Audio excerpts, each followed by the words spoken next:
Howdy, and welcome to another episode of Adult Onset Horsemanship. I'm your host, Daniel Dolphin.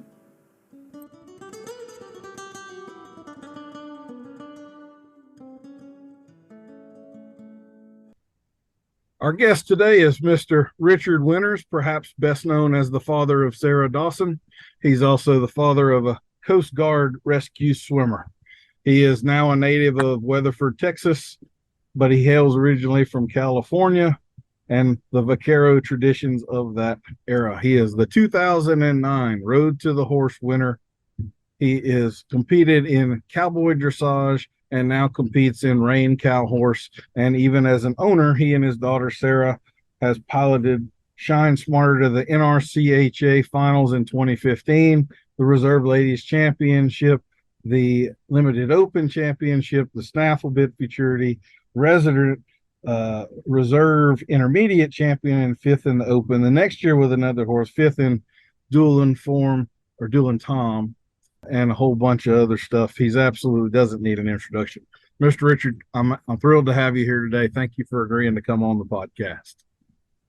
Daniel, it is my pleasure. Thank you for the invitation.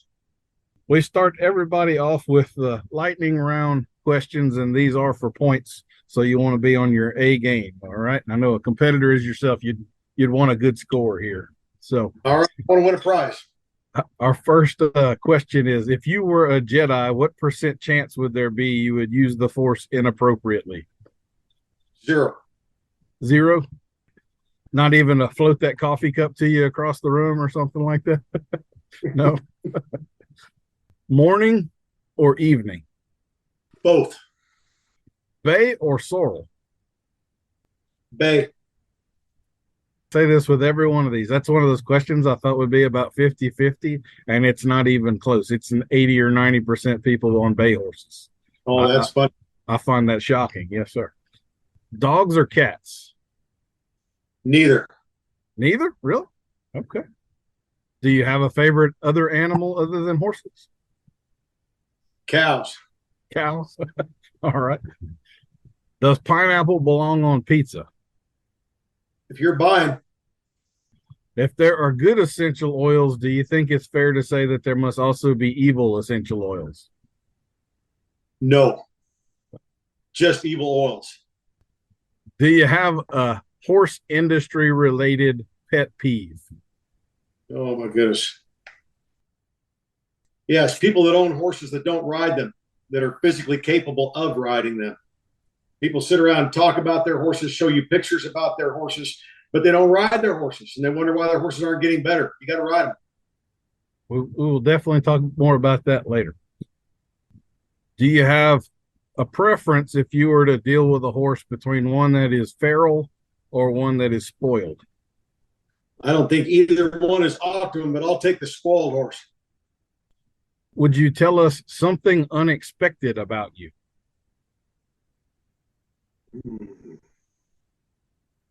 I used to fly airplanes. Okay. That's cool. I tell this story sometimes, but the best perk I ever got as a clinician, I did a clinic in South Carolina right next to the Marine base over there, Paris Island in the air station. And one of the ladies' husbands was the former F-18 squadron commander. And he got me an hour and 15 minutes in the F-18 Hornet simulator. That was super cool, let me tell you. That is pretty cool. I've never done anything that cool. If you could have any superpower, what superpower would you choose? The ability to not do stupid things. I would like to transfer that one over to my teenage son if I could. Thoughts or feelings? Thoughts. Are you decisive or indecisive? I'm not sure. We have to think about it. Excellent answer. What is the best smell in the barn? Horses. Do you like them fresh and clean or a little bit sweaty or just all the time? I like them fresh and clean, and I like to get them hot and sweaty. All right. Sweet, salty, or spicy? I got a sweet tooth, that's for sure. What is your favorite dinosaur or deep sea creature? I do not have one.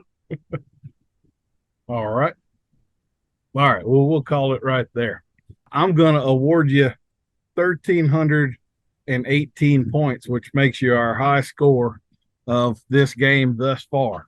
And that entitles you either to an awkward silence or a genuine compliment, your choice. I was just fixing to give you my mailing address so you can mail me my prize, but I guess the satisfaction of a job well done is what I'll go with. Okay. All right. Well, Mr. Richard, would you please give us kind of the 30,000-foot view of what it is that you do within the horse industry, where you sort of see your place and what you're doing these days? Well, I have often said that I am by no means the biggest fish in the pond, but I am in the pond, and I've been in the pond a long time. And I remind myself any day that I wake up a little bit grumpy, or any day that somebody asks me the same redundant question I've heard 10,000 times. So you know what, Richard? You get to do right now what all these people around you only dream of getting to do. You know how many people out there that work some job, 360 days out of the year so they can go spend a week or two doing something they want to do. And I get paid to do during the week what I would pay to do on the weekend if I wasn't getting paid for it during the week. And so, I've got about 40-something years into this deal now. And it seems like here in the last few years, there's been a little shift. I did my first clinic 35 years ago, I think, kind of caught that bandwagon before it had gotten all the way out of town. And it took us all over the world. What a privilege we had to meet so many people and go to so many places we never would have gone. Here recently, it's kind of been a shift. For so long, I would schedule all my clinics at the beginning of the year and then fit in a horse show around it if I could. In all reality, I'm scheduling horse shows now throughout the year and fitting in a clinic around it. So not doing near as many clinics anymore, but training exclusively the Reined cow horses that are on track to be shown that way. Of course, that's what our kids do. You alluded to it earlier. Yes, my business card says Sarah Dawson's dad. That's about all people know me by anymore, but I'll take it.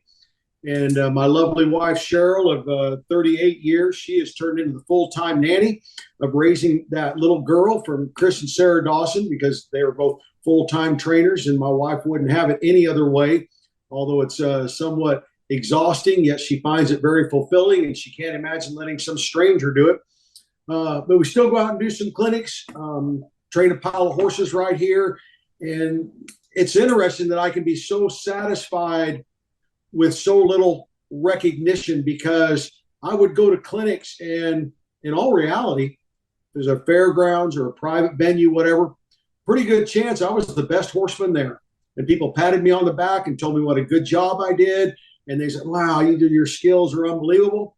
Well, I'm not doing that so much anymore. I'm going to horse shows and they don't even know how to spell my last name at the horse show. And there are a lot of people there who are a lot better than me. But this interests me so much, and I am passionate enough about my horsemanship. I have decided that I just can't read my own press releases and be satisfied with that. I just can't go to a clinic and have somebody pat me on the back and tell me I've done a good job. I've got to get around people who are better than me. And that's what being involved in the cow horse deal. Of course, it starts right here with my own daughter and son-in-law, who, I mean, they're the best in the business. You look at the numbers, I guess my daughter is just, she's right at the top right now. So that's what we're doing. Just get up every morning and ride some really nice horses. And sometimes they need a little better pilot, but I'm what they got for now. So I'm just trying to figure it out. The only scary thing is I'm 60 years old and I'm running out of time. And I got more questions now than I've ever had. That's kind of exciting, though. Wouldn't it be boring if you could figure it all out? It's nice to still have challenges in front of you and all. So every time I kind of think I've got it figured out, a whole new room opens up in front of me, and I realize I just wasn't nearly seeing the whole map, So that's a good deal. I think that's right. And I think as we continue in our horsemanship, it's like climbing the mountains. You think I'm going to get to the top of that hill. That's going to be so great when I get up there. When you get up there, there is a certain amount of satisfaction, but now you see mountains that you couldn't see until you got to the top of that hill. And so I'm asking questions now that I didn't even know to ask them 10 years ago, 20 years ago. But every time I make a new discovery or master a certain task, it just opens up a whole new vista of new things to learn and work on. And yeah, it's never ending. And that's why on the side of my trailer, it says, enjoy the journey, because you're not going to get to the destination. You might as well just enjoy the journey. Mr. Richard, would you tell us a little bit about how you got started? I know you kind of have some of the vaquero background and that sort of stuff, but it seems to me from what I've seen of you, you don't necessarily follow the tradition rigidly. You kind of do some other things here and there throughout. So how did you sort of get your start with horses and all, and what was the path for you there? Yeah, you betcha. Interestingly enough, I did not have any childhood opportunities as far as my family was concerned. We were, my sister and I were raised in town. My dad was a pastor of a large church. My mother was a nurse. And until their dying day, they never knew a thing about horses. We never had horses. But for whatever reason, and my sister and I kind of broke the stereotype, because most of the time it's the little girls that love horses. She never thought a thing about horses, but I was a little boy. That's all I ever wanted to be, was a cowboy and a horseman, if I even knew what that was. And I think I purchased my first horse when I was maybe 8 or 9 years old. I remember getting the price on it and saving my money, and I believe it was $2.89 at Kmart, and his head would go up and down on a hinge. And I took some string of my mom's and I put it around the legs of a dining room chair, and he lived in that corral right there. And that was my first horse. But when I was in grade school, I found this stable, and you don't see stables like this very much anymore. It had an English component to it, and a lot of kids that were upper middle class had English jumping horses there, took lessons. But they had this dude string, and it used to be every town had a dude string, but I think liability and different things, they shut them down. And for $2.50 back in the early 70s, you could rent a horse there. And I was 7 miles from our house, and I would pedal my bicycle out there, and I would plan my whole day around that 1 hour that I would get to ride that horse. And I was just the proverbial stable brat. I didn't have any business there. I just hung out there, and the owner said, "Kid, what are you doing here?" But little by little, I'd get there really early, and I helped the old man saddle up all the dude horses, and they fed and cleaned stalls for the horse and wagon, and I'd help them hitch up the horse and go around and feed. And then after a period of time, I wasn't hardly in junior high, I don't think. I was taking out those dude rides, and they called us chasers. Where you think about leading dudes down the trail, you being in front and all those dudes following you, we'd get in behind them with a stock whip and kind of haze those horses along, to make them go around this little 8-acre field in a big old loop. And so now I was like part of the deal, and I was, 12, 13, something like that. And then along about that time, and since you said this podcast is going to go for 6 hours, I'm going to give you the long version of this. And hopefully this part of the story might encourage somebody, maybe even myself, to be this person at some point in somebody's life. But there was a guy, his name was Robert K. West. I think he's since passed away. Everybody called him Doc West because he was a surgeon and in the ER at a big hospital in Fresno, California. But a pretty avid roper. He loved to team rope, and he loved to calf rope, and he had 4 horses, and he kept them out at this stable. And again, it was an English dominated stable. But he was a Western guy, and he would come out where he had this great big long Cadillac, and he'd pull a 2-horse trailer behind it. And he had saddles in the trunk of his car and saddles in his trailer. And he would come out and he'd rope the dummy for a couple hours, And again, he was a surgeon, but pretty good roper for somebody that was just a hobbyist. And I just thought this guy was amazing. And then he invited me to go to a couple ropings with him. And I just kind of hung around. And then one day he said, "Oh, all right, Richard." I don't know, maybe I was 13. He said, "I leave my trailer parked right here. I got a couple saddles in this trailer. I keep it locked. Here's the key to this trailer. These are my 4 horses over here. you see these two right here? Not those two, but these two. I want you to keep them legged up for me. And it's like, are you kidding me? Now I've got these two rope horses. I've got the key to this trailer. I come out here. I'm a part. I've got a job now. I can get on these horses and pretend like I'm Leo Camarillo, whoever I want to be that day. And so that was just huge for me to have that opportunity. And along about that time, there was a summer camp up in the mountains because it was hot in Fresno in the summertime. And up in the mountains, they had this little horseback riding program for this summer camp. And my youth pastor at my church, he'd been involved in that camp. And he went up and introduced me to the camp manager and said, hey, this kid, he really likes horses, and maybe you could use him in the horse program. I was 14. And they would hire a summer staff, for 3 months. And that manager said, well, we don't hire 14-year-old kids to do anything here, And we already have people running the horse program. We don't need them. And I don't know why they even gave me any more of a chance, but he hired me to go on that summer at 14. And I stayed the next 4 summers. Now that first summer, I cleaned toilets. I worked in the kitchen. I now know what a Hobart dishwasher is because I washed dishes in the dining hall. But once in a while, not very often, I got out to the horse corrals. And the 4th year I was there, I ran that horse program for him. And so that was a big deal for me to be involved in Camp Sugar Pine there just below Yosemite in California. During my high school years, I went out. I got my first job working for a horse trainer that introduced me to higher levels of horsemanship. And again, I wasn't his assistant trainer or anything like that. I mean, I cleaned stalls, I cleaned out storage rooms. But during that time, I got to get on some horses. I probably didn't have any business riding them. I mean, these horses had a feel to them. And I never felt anything like that. It's like our grandparents, maybe they've never felt what it is to get in a car that has power steering and power brakes. But now you can even buy a car without power steering and power brakes, I don't guess. But I had just been kicking to go and pulling to stop all growing up. And now in high school, I'm getting on these horses. And when you pick up on those bridle reins, those horses said, yes, sir, what can I do for you? And I'd go behind the barn and stop them and turn them around if my boss wasn't looking. And we'd work cattle on them. And that was my introduction to higher levels of horsemanship. And really the first one that showed me a pathway past the mechanics of horsemanship or horseback riding to the psychology of horsemanship. So that was a great opportunity for me. I went to a horseshoeing school at that time. I went for 9 months and graduated. I did it really just to get out of half my day in high school. Had some kind of vocational program.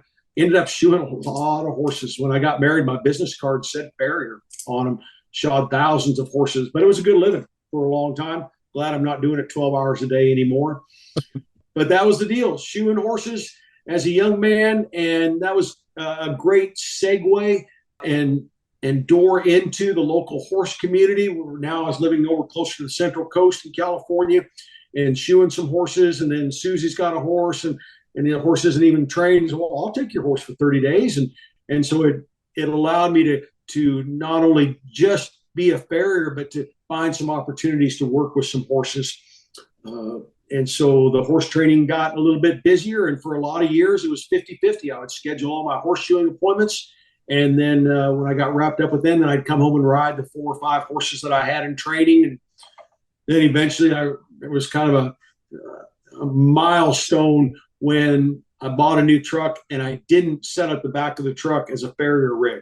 So, well, no, if you bring me your horses, I'll shoe them, but I'm not gonna go out anymore. And because the training was getting busier, we're starting to do a few clinics. And so that's kind of how that deal evolved. And the clinic thing, just to elaborate a little bit more, when I was working for this horse trainer in Fresno, California, again, I started when I was 15.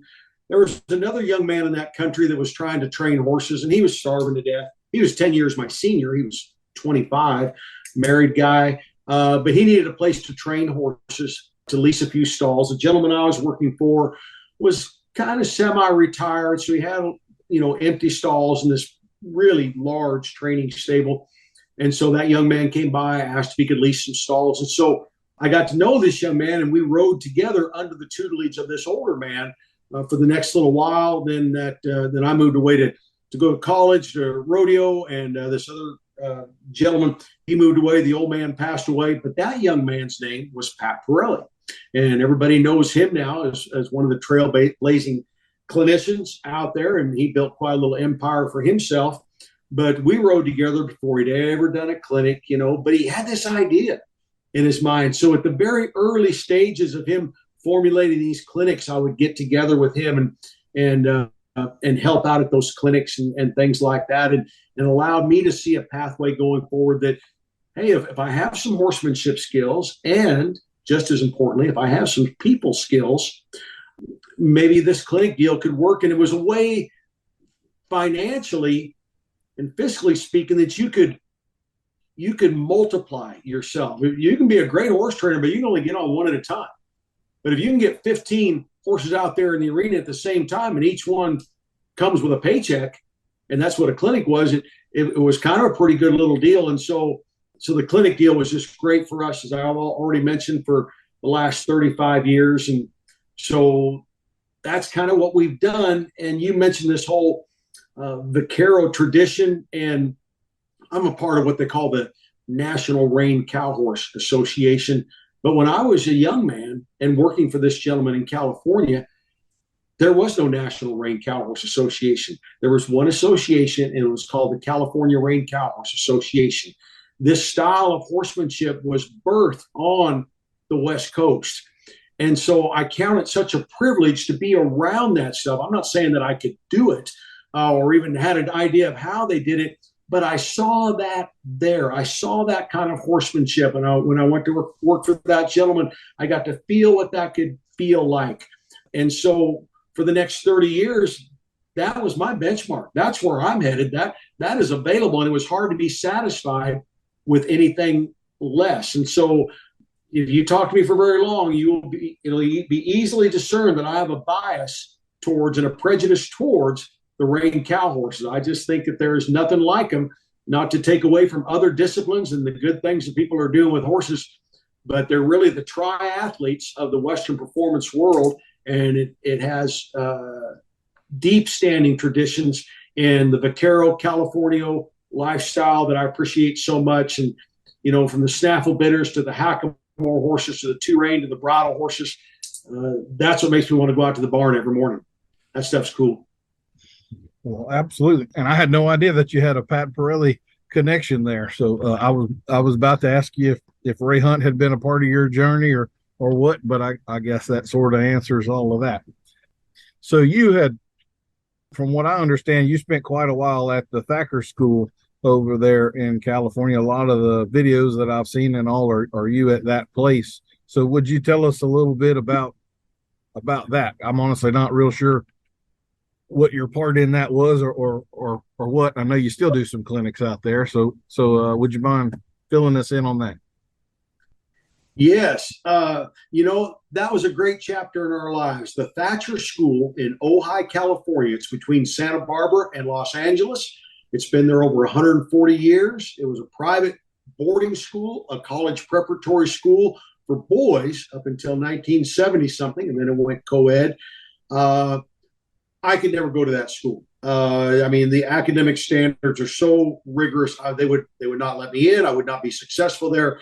The best and the brightest are there. It's not a boarding school for the recalcitrant or the rebellious kid, or not even if you're a jet-setting parent and want to pawn your young person off and let somebody else raise them. That's not that kind of school. But it's one of the elite college prep schools in the country. But what made it unique was their deep base and tradition in horsemanship. And Sherman Day Thacher, I don't think that he coined the phrase, but he liked to say it. And of course, I never met him. He'd be 150 years old now or whatever. He said, there's nothing better for the inside of a boy than the outside of a horse. And since the beginning of the inception of the school, every young boy, and then finally girls too, had to be involved with horses their first year. And the way that system is structured now, you come in as a freshman and you are assigned a horse and a stall and tack, and 7 days a week.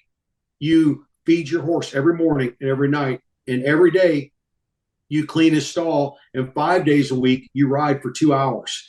And 90% of these kids come maybe never swinging a leg over a horse. They don't come as horsemen and horsewomen. But by the end of their freshman year, they are riding. And Gymkhana has been a big deal for 100 and something years, all the speed events, and those kids fly out there come springtime. The backcountry riding and packing has been a big deal. It's bordered up against the Los Padres National Forest. On any given afternoon, there will be over 100 people that will swing their leg over a horse at the Thacher School at the exact same time. We're all going out and riding. We go out to the Gymkhana field. It's about a 7-acre arena. It's huge. And we all go out there and ride because you've got 70 freshmen that have to do it. It's their mandatory outdoor activity.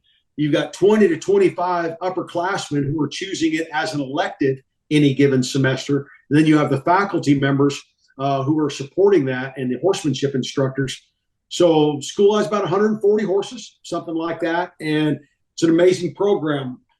I had actually heard about it. I saw an article in Western Horseman back in the 80s, and they did an expose about the Thacher School and their horsemanship there. And then I kind of forgot about it. And then I got a letter from the headmaster of the Thacher School. And he says, my name's Michael Mulligan. I'm the headmaster of the Thacher School. And he began to tell me this story. His daughter, who was a junior high girl at the time, was a horse crazy kid, and she got a hold of a couple VHS tapes. And she said, oh, Dad, I just love this guy. We got to have this guy come to the school, because the school had a long history of inviting horsemen to the school, if not to teach their students and instructors, perhaps just to facilitate a clinic. And even up until just a few years ago, Buck Brannaman would come every year. Ray Hunt has been there. Pat Weiss has been there. Brian Newbert has been there. Long ago, a lot of your listeners wouldn't even know this guy. Monty Foreman used to come there and give horsemanship clinics. And I knew a guy in his 80s that was still a certified Monty Foreman instructor and was also an English teacher at the school. So this letter said, listen, if you're ever in Ojai, come down. We want to take you for a tour of the Thacher School. So we were down there for some reason, and we went. So, wow, what a cool place this is. And then we went back up to Northern California, this ranch that we built up there. Lived on a very remote ranch up there. We were 50 miles from a gallon of milk, training horses up there and off-grid, no electricity, no cell service. When we first moved there, I had to drive down the road to make a phone call. But our kids were getting to high school age, and so Cheryl was driving 200 miles a day to get the kids back and forth to school. And that just wasn't that sustainable.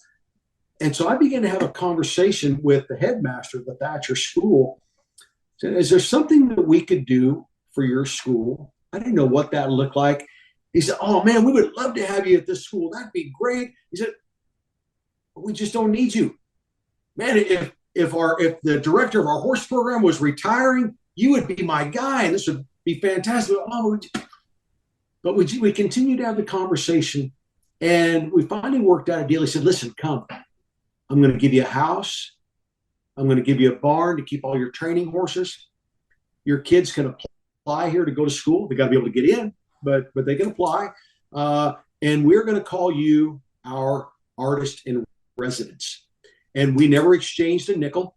I was not on the payroll, but we ran our business out of the Thacher School for 10 years. They allowed us to be really a glorified house guest there. And so, yes, a lot of the videos that you see, we did our summer events there, and it was just a super cool place and a great relationship. After about 10 years, our son Joseph got to attend there. Unbelievable gift. I suppose Sarah could have, but she recognized, no. This takes way too much time. I got too much horse stuff going on. I cannot be tied down to all these scholastic rigors. So she went on an independent study program. But after about 10 years, I told Cheryl, I said, we better leave before they find out we're not doing anything for this school, because our business had gotten busy. And again, I hope it was a win-win, and we left on great terms. And so then we moved up to Reno, Nevada, and just continued our business. But then just the tail end of that story, now it seems like just a blip on the radar screen. we had been gone then for quite some time. I get another call from the headmaster of the Thacher School. He says, listen, the director of our horse program is retired. He's retiring this year. And I want you to come back and run this program. Nobody knows this program as well as you do. You were here for 10 years. And now we want you to be the director. We'll give you free rein. You run it like you want to run it. And it was a big deal. You sit down to a horse faculty meeting and there's 15 people in the room. It was a big thing. And I thought, oh, wait a minute, I've never even had a job for like 30 something years. But Cheryl and I talked about it and we prayed about it. And, we've got 10 more years to do something with our lives.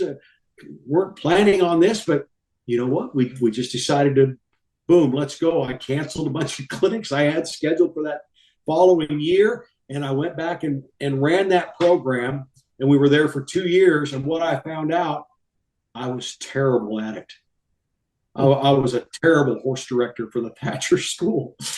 Hopefully I added some value for the time that I was there. It's somebody's dream job. I mean, over the top. And they were so gracious to me as I just burned through their money buying horses and making improvements to their place and things. But now they've got somebody there that is so well suited. We said, boom, we're going to Texas, came down here. Then all of a sudden, it's like, wow, Sarah's having a baby. Had no idea that was on anybody's radar. And so Cheryl was right here poised to take on that responsibility. And so that was our affiliation with the Thacher School, and made a lot of great friends, have a lot of great memories there. So yeah, it was a fun chapter in our lives, but I was a terrible director. I can understand that. That's probably more of an administrative type of a job, and your skill on the end of a lead rope doesn't necessarily dictate how well you're going to handle that. So I get it. Well, look, I don't want to leave your son out, so why don't you tell us a little bit about what your son is doing these days as well? Well, you bet. Everybody in the horse industry knows Sarah Dawson, formerly Sarah Winters, and she has made quite a name for herself. Of course, she followed in her daddy's footsteps, and at some point got as good as I was, and then just kept on going. And I will never achieve, I think in all reality, I'll never achieve the height of horsemanship and the skill level that she now has at 33 years of age. But she has a brother who is 15 months older than her, and I am more proud of him than I am of her. Well, that's not true. I'm equally proud of both of them. But he is my own personal superhero. Joseph Winters, he's a big physical fitness guy. And let this be an encouragement to perhaps parents that have kids in high school or even out and really the kids haven't found their way. And oh my goodness, Lord forbid, maybe they're still living in your basement, eating out of your refrigerators. And once you go find yourself somewhere else, or whatever. But Joseph graduated the Thacher School. He went off to an Ivy League school because that's what the other kids were doing. He didn't know what he wanted to do. And because he didn't know what he wanted to do, I would mention a couple times, maybe half selfishly, but I think it was good advice. You ever think about the military, Joe? It'll give you some time to kind of figure out what you want to do, and then they'll pay for your education later on. And I remember about the third time I mentioned that, he looked me right in the eye and he said, Dad, don't ever say that again. Don't ever tell me that again. What are you going to do? You recognize the older your kids get, you're just as concerned about them. You love them just as much, but you just have less and less power every day and helping them make decisions or anything. So, okay, I back off. And he came back from that Ivy League school. He just went for a short time. And then he was actually back with us at the Thacher School, and he was helping coach football and working in the maintenance department. And he was having a conversation with one of the teachers there who was a big military guy in his previous career. And Joseph had fallen in love with surfing, really loved to surf, and was never an avid swimmer necessarily, but he enjoyed the whole beach vibe thing. He was into that. So this teacher said, hey, Joe, you ever think about the Coast Guard? They got some cool deals there. And they got this program. It's like equivalent to the Navy SEALs. It's a rescue swimmer program. And in fact, it has a higher attrition rate than the Navy SEALs. And I don't know if you could ever get into that program, but if you don't join the Coast Guard, I know you're not getting in. Anyway, Joe comes back to me and he says, I got an appointment to go down to talk to the Coast Guard recruiter next week. And I just play it really cool. Oh, that's interesting, Joe. Let me know how it goes. On the inside, I'm saying, yes, get your butt down there.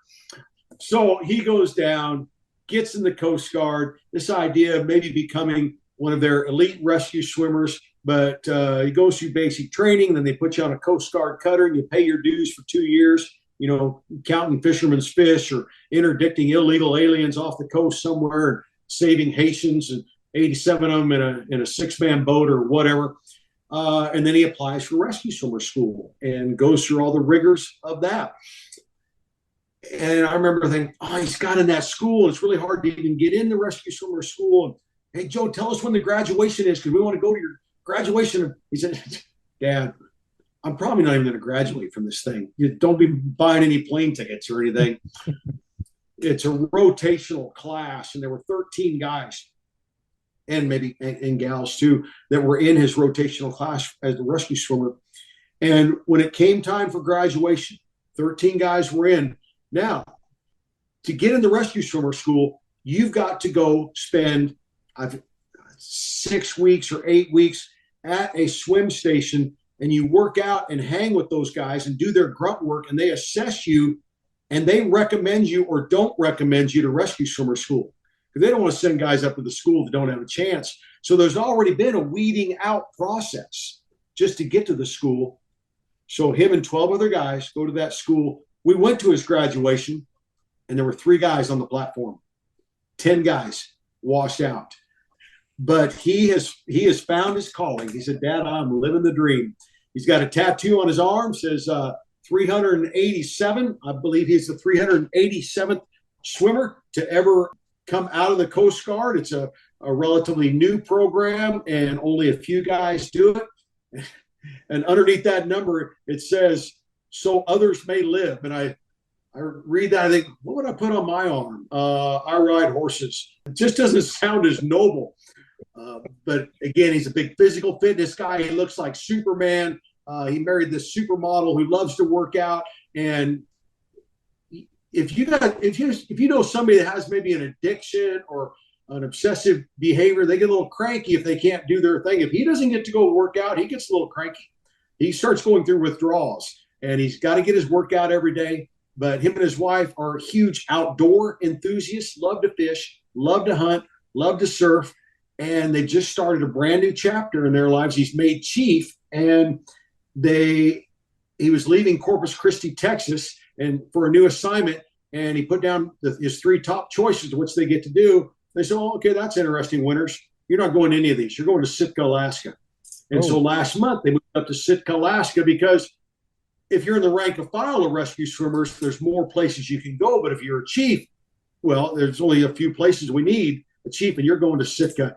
And they were a little unsure about, going up there, but they are having a big time now. He bought an Alaska boat before he ever got there, and he's catching these crazy fish. And he got some crab pots the other day and threw them out, and he hauled in these Dungeness crab, and yeah, they're loving it. And so, needless to say, Cheryl and I are planning a trip this next spring to Sitka, Alaska. So yes, we're very proud of Joseph and his wife, Lauren. She is a nurse practitioner, and her training is taking care of the critically ill babies in the NICU unit. So that's what she's done. So I guess they both saved lives. So that's Joseph Winters. We got 2 kids, and our kids followed the stereotype. Little girl grew up loving horses. Boy didn't care anything about it. That's normally how it goes. I know that you train horses and do clinics, and chances are when you look out over your audience or participants that have signed up, if it's anything like mine, it's about 80% women. Yes, sir. Absolutely. Which is all right. Yeah, I just tell those husbands, get back to work. Keep paying for these horses. I did want to talk with you a little bit about your farrier career, and I don't know how divorced from that you are at this point, or if you're still shoeing your own or anything. Do you still crawl under a horse on occasion? That's interesting. And I would have a different answer about 2 months ago, but I'll give you this answer now. Quite a few years ago, I quit shoeing horses for the public. And And then I didn't even let people bring their horses over to shoe. But I had horses in training, and I did all the horses I had in training. I did my own horses and every horse I had in training, whether they needed trim, they needed shod, they needed sliders behind, whatever. I just did it all. And so all my equipment's right there in my storage room, and I just did them when they needed doing. Done that right up until our time here in Texas. And then just a few months ago, for whatever reason, I went from about 8 horses to about 16 horses. And I'm thinking, oh man. And then interestingly enough, a very sweet young couple moved in next door, and they came over and introduced themselves. And this young man was a farrier, and not just some little backyard farrier. I mean, he's a player.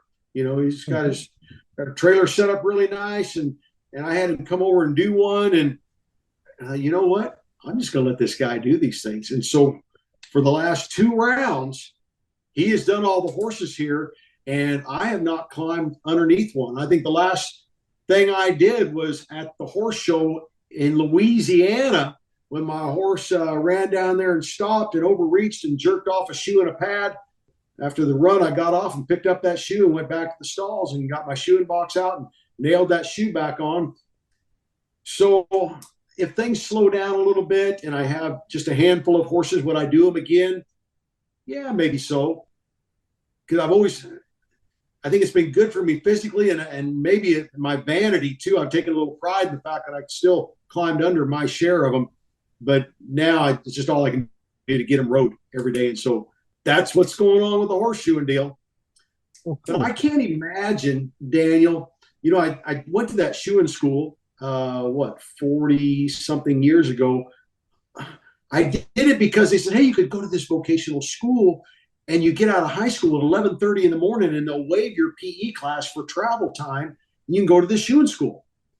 I said, well, that's great because this high school is just getting in the way of my education anyway. And so for selfish reasons, I went to this shoeing school, never dreaming that it would become, you know, such a viable part of who we were and what we did for a living.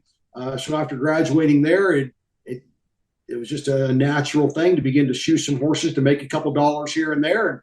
And then had a little business built. And my wife, she would smile if she was here. I don't think I'm talking out of turn. I did not marry a horse girl.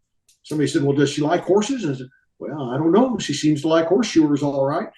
But she would say that horses intimidate her a little bit. And she didn't want to get dirty, you know, and she's happy to not get too cold or not get too hot. And so she's ran our business. And I tell people that there's a few things that I can do that she doesn't want to do. There's a whole list of things that she can do that I don't know how to do. And so that's why we make such a good team. 90% of any of those videos of mine that you've ever watched or all the social media, my wife does all that, all the filming, all the editing. She's the one that makes us look so professional. But when we got married and I was shoeing some horses, she naively said, well, what are we going to do once you've shod all the horses in our area? Will we then have to go to another area? Will we have to move and go somewhere else? She didn't even know that you got to do them again. I said, it's like your hairdresser, baby. You just keep coming back. 6 weeks later, they're going to call me again. I'm going to do them again. She said, are you kidding? What a racket. Absolutely. It's not even fair, is it? So that's the deal there. Well, I do some farrier work myself. I don't shoe for the public, but I've been doing my own for probably 12 or 15 years now, something like that. And you don't know me, but I have a cutting horse background. I used to be a 2-year-old futurity guy. And one of the things that has always mystified me a little bit is when I watch some of the reining events and all, when they get to the rollbacks, I've always found them to be anticlimactic. Like I'm used to the cutting horses that can just park it and turn directions, and the reining horses just never, it was sort of lackluster. Even the 8-year-old open horses, I'm thinking I got 2-year-olds that would do a better rollback than that thing was. And I have always wondered how much of a part of that the sliders play, where they just don't have the same amount of traction on the hind end to hold the ground. And of course, our cutting horses, we're wanting them to do everything off of the outside hind leg, and the reiners for the spin, they're doing everything around the inside hind leg. And like you even have a couple of the big boys in the reining world that are well known for departing off of the rollback into the incorrect lead, and then they have to do a lead change before their quarter circle so they don't get docked or anything. So as someone who isn't necessarily a reiner, but the rein cow horse, you have a part of that pattern in there. Do you feel like the sliding plates and all play a part in that, or are you just looking at me like I'm crazy and the rollbacks are wonderful, or what are your thoughts there? Well, if you ask somebody else, they might have a different spin on this. But there's three major Western performance horse disciplines. There's the cutters, there's the reiners, and there's the rein cow horses. The rein cow horses are really the triathletes of the industry, that they've got to know how to cut, they got to know how to rein, and then they do this unique event called going down the fence. Cutting horse does something very specific. They hold that cow. It is unbelievable what they do, but it is very specialized, and they might not know how to change leads to save their life. And if you pull on the bridle reins, they might throw their head in the air. Who knows? But what they do it super cool. A reining horse goes out and does that pattern unbelievable. The way they slide, the way they turn around, the precision of those circles, phenomenal. But they wouldn't know a cow from a giraffe. They have no concept. And so here's the deal, to get specific to your question. If you open the rule book for the reiners, in the back would have all the reining patterns, and they all call for a rollback. In the rein cow horse event, we have 12 or 15 patterns. There's not one pattern that calls for a rollback. And this is why I believe that is. The reiners included their rollback originally with the idea, we want to show the judge that if we were out here working a cow and we had to stop with the cow and roll back and go get that cow, we could do that. Now, you and I already know, doing it what we see those world-class horses do, that you're going to hit that cow right on the butt and just go on a cattle drive all the way back to the other end of the ring. That's what's going to happen. You are not going to hold that cow. But it has become a thing unto itself anymore. That was its original intent, to demonstrate how it could roll back and hold a cow. We don't have a rollback in our rule book, because as soon as we get done with this reining pattern, we're going to call for a cow, and we're going to show you how we stop and turn with a cow. And that's why that is not in there. We tend to, as humans, take everything and just stretch it to the limit. And if you want to put a negative spin on it, we can just pervert things and distort things. And, you get rewarded for something, and people see that and say, well, if he got rewarded for that, I can do it plus a little bit. And pretty soon we're doing something more and more and more. And yes, the way those rollbacks are designed now, those horses are going to run down there and they are going to drag their butt. They're all wearing 1-inch plus sliders. Ground is prepared especially for these reiners. It's different ground than we would cut in. It's different ground than even a cow horse would go in. And so they're going to slide, and they're going to do this rollback that I think the original intent was to show what it would be like with a cow, but anymore it's got nothing to do with that. And so it's just distinctly them. And so there's no reason for me to criticize it. It's just, it's their party. It's their game. And people that are kind of uninformed, they'll interchange all this terminology and, oh, Richard, you're kind of into the reining thing. And, if you start mentioning a bunch of names in the reining, I wasn't for maybe just the half a dozen guys on top, I probably wouldn't even know them. The bloodlines of the reining horses, it's become a whole thing unto itself, because again, it's gotten so discipline specific to where there's not much crossover anymore. And in the cutting, those guys that do what they do, and they're multi-million-dollar riders, but they don't rein and they don't do the cow horse thing. 98% of them don't. I mean, there's a few guys that will cross over and do the other. So it's just different. But that's why I really love the cow horses, because they are such a versatile trained horse to be able to go out and do it all. And I tell people that you might have no desire to ever go compete in anything on a horse. And you might not ever want to go do anything fast in an arena. But I'm just thinking, if I gave you a reined cow horse, you would like that horse, because you can put that horse anywhere you need him to be. He moves his body parts where you want him. He's got power steering. He's got power brakes. He knows how to go fast, and then he knows how to slow down. Every horse knows how to go fast, but when we ask a lot of horses to go fast, it's 15 minutes before we can get their mind back down to that slow gear again. But these cow horses have learned to handle that mental pressure, to turn it on and turn it off again. And I liken it unto, as people are just trying to get their head around it. If you're familiar with eventing, 3-day eventing in the English world, that's a discipline where horses go and do the dressage, and they do the stadium jumping, and they do the cross country. They have 3 things to do. And if you take a world-class 3-day eventer, he probably could not, although he does the dressage and does it very well, if he had to compete against a straight-up dressage horse, he wouldn't even place, because that dressage horse, that's all that horse has done. Just very specific. So we go out and we do our reining pattern, and the good ones do it great. But if we had to go show against reiners, no, we couldn't do what they do. And our horses cut. But if we had to go show against a world-class cutting horse, we can pick up our hand a little bit here and there. But our good ones, by the time they're bridle horses, you watch these good riders keep their hands down more and more. But we couldn't really compete, against those great cutters. But again, they're the triathletes. They do all 3 things, and they do it pretty doggone good. So I'm giving you some long answers today. No, but that's but you're the one that said we're going to go a while. So there you go. Yes, sir. I did want to bring it back to the shoes a little bit. So like you had said, in reining, and for those that don't know, usually you're going to start a reining horse out in baby sliders. So they're going to be like 3/4 inch wide plates, and then you move them up to 7 1/8, and then 1 inch and maybe even 1 1/4, just depending on how you're setting the horse up. So when they start sliding, they don't necessarily slide 30 feet.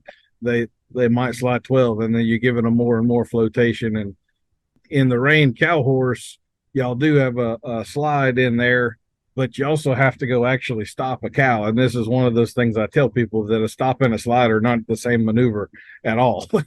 We don't measure stops in 30 feet distances, hopefully. So how do y'all handle that with the horses? I've heard of some trainers that are actually changing shoes throughout the course of the show.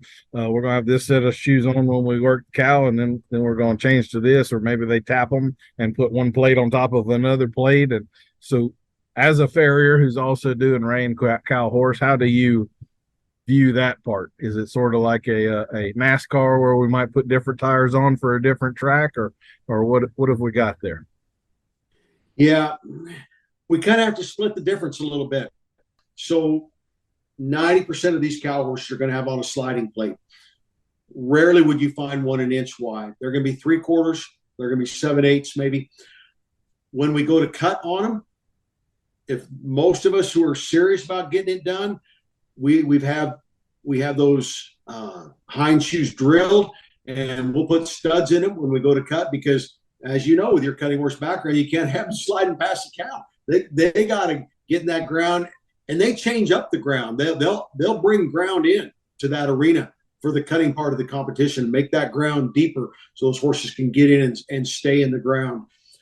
Going down the fence is where it gets a little tricky. Now you can't keep the studs in them then, because you'll just snap their legs off. They are flying down that fence at 30 miles an hour and have to stop and turn with that cow. There's got to be some give there. But they can't slide past the cow 2 cow lengths or whatever. That's not going to work either.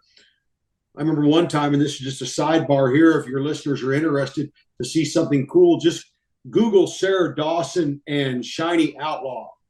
This is a horse that she showed for a period of time, famous stallion, and she broke the world record at the AQHA World Show, highest points ever to be scored. And when she won the World Championship on that horse. So pretty fun to watch, and there's a judge's commentary on there, and pretty neat. But we were at a horse show one time, and Dad, do you have your shoeing box here? Yeah. Hey, could you just jerk the shoes off of Shiney? we're going to go down the fence. And they felt for that horse, just take his shoes off and we'll nail him back on. And so they let him go down the fence barefoot because they didn't want him sliding way past the cow. It gets a little problematic within the course of an event to be switching out shoes. As you know, you're lifting the clenches up and taking shoes off and putting a different shoe back on. So I don't know anybody that's really doing that. But for the cutting, putting those studs in, have compromised with the sliding plate to not make this great big ski that they're on. But they sure enough want them, to be able to slide along the ground too. So we're splitting the difference there. That's fair enough. Yes, sir. So a good friend of mine and a guest here just a few episodes back told me that I needed to be sure and ask you how riding a horse is different from riding a camel. And I don't know if you automatically know who that is or not, but that was Patrick King. That's fun. Yes, Patrick King, a good guy. I look forward to our paths crossing again at some point in the future. In fact, I wrote an article about my experience with Patrick and that camel later on because it was very interesting to me what happened there. Patrick King is a great horseman from when I knew him. He was in Pennsylvania. Maybe he's still there. But he had been contracted to go to this kind of, I guess it was a zoo, kind of more of an interactive, more than a petting zoo, but he was working with the animals, and I think they asked him to train this camel to lead and then to ride. And so he said, come with me to the zoo and I'll show you all the stuff I'm doing. And he wanted to get out the camel. And I went for a ride on this camel, which was crazy because the camel kneels down, you get on him, and then the camel gets up. It was weird because when he got up, I mean, I am twice as high as what I'm used to being on a horse. When you're up on the top of that hump, you are way up there. So that automatically felt a little bit funny. But he gave me my first camel ride. But what I wrote the article about was he went in, caught the camel, had a halter and a lead rope on him, and he's getting the gate. And he said, here, hold the camel while I get the gate. And so I'm holding the lead rope on this camel. They got these necks that are about 7 or 8 feet long. And this camel just kind of takes his old head, makes his big old swoops seem like a venomous cobra to me, the way he moved around. And I jumped back. I might even let go of the lead rope, well, this sucker's going to knock me in the head. And it really took me back. And then I gained my composure again and got the camel. But I thought about that. I thought, as awkward as that felt for me, it gave me a little empathy for the average person that maybe is a little intimidated by the horse that's being a little pushy or a little rude or a little demonstrative on the end of a lead rope. And the people are backing away and trying to stay out of trouble and not get hurt. And we're trying to say, hey, step up there and move that sucker back and take control of that animal. But I thought, well, Richard, you just remember how you were with that camel. And maybe you can have a little more empathy for these people that don't have quite as much experience as you do dealing with these horses. But yeah, that's my camel story. Well, that's a pretty good one. And if you know Patrick, you're liable to come across some interesting stories just by knowing him. He's one of those people. So I think it is time for us to do our sponsor for this episode. And we found a unique one for you. So are you suddenly feeling like your Zorse isn't special or exotic enough anymore? Are you excited by GMO technologies and playing God with DNA? Designer Horse Labs of Beverly Hills, located right off of Rodeo Drive, has expanded our offerings of designer dog breeds to now include horses. The Brahma Bell Mule. Through an odd and unforeseen series of events, the first designer breed was a complete accident. We had a Belgium Jenny that wound up getting turned in with a herd of registered Brahman cattle, and it turns out that mules can actually cross with Brahman cattle, and the long lop-eared offspring with a hump will have you thinking you've stepped into a Star Wars set. No parade or private zoo is complete without this hybrid classic. Small warning, though, if you think your teenager is stubborn, you ain't seen nothing yet. The Shetcheron. Have you ever wanted the beauty and heft of a Percheron, but in a more compact size? We've crossed them with those wonderful mining ponies, the Shetland. And with DNA technology, we've added in a skosh of Amazonian frog species. You're going to try one and you won't believe how springy they are. The free quarters. Everyone wants a Frisian. Just imagine yourself cantering out across a meadow wearing a black cloak like a ring wraith. By crossing them with the most popular horse breed in the world, we've gotten rid of tons of unfortunate skin conditions and giving them 25% more sense. Don't worry, though, that in your face head carriage remains or your money back. Also available in a bald face version with two blue eyes that aren't deaf, but are unfortunately gluten intolerant. We have been introducing some bat DNA into the mix and expect to have flying prototypes within the year, except they keep having respiratory problems. The Gypsaloosa. Have you ever looked at the Gypsy Vanners and thought, man, if only it were even more colorful? Have we got the perfect cross for you? Gypsaloosas are just what the medicine man ordered. These guys have feathers on their legs and in their manes, and in an odd twist of fate, also come out with a unicorn horn that we certainly weren't expecting. But wait, there's more. Have you seen those glow-in-the-dark fish at the pet store? Well, you won't believe your eyes when you see these guys under a black light. The Curly Clydesdale, made up of a proprietary blend of Clydesdale and Bashkir curly breeds. These guys are the tallest thing on the planet that you'd describe as cute. Through careful breeding, we've even got the stallions of this cross growing handlebar mustaches. The only thing that could make these guys more fun to brush would be even more hair. That's why we've introduced a small amount of yak DNA in there. This is the first breed of horse that requires you to have a mobile grooming salon to own. Designer Horse Labs of Beverly Hills. We're always working on new and exciting designer crosses because as we get nearer and nearer to the final apocalypse, you might as well go out riding something really, really cool. All right. Well, we've paid the bills now, so I feel a little bit better. Thank you for sitting through our sponsor there. I think the whole reason I started this podcast was just to get the right silly commercials. Well, you were quite the wordsmith. Well, thank you. So, you have spent decades now giving lessons and dealing with the public. And I do say when I got into the horse business, one of the reasons I got into it was because I didn't think I would have to deal with people very much. And 30 years later, you realize this is actually a people business, not a horse business. So when it comes to relating to customers, what is your favorite way to go about that? Do you like the clinic thing, or do you do more one-on-one type stuff anymore, or the expos? What's sort of your favorite medium, so to speak, of dealing with the public? Well, you stole my thunder a little bit. Yes, I tell young people that come to work for me, you think you want to get in the horse business and you want to be a horse trainer or clinician or whatever. If you don't get your head around the idea that you're not really in the horse business, you're in the people business.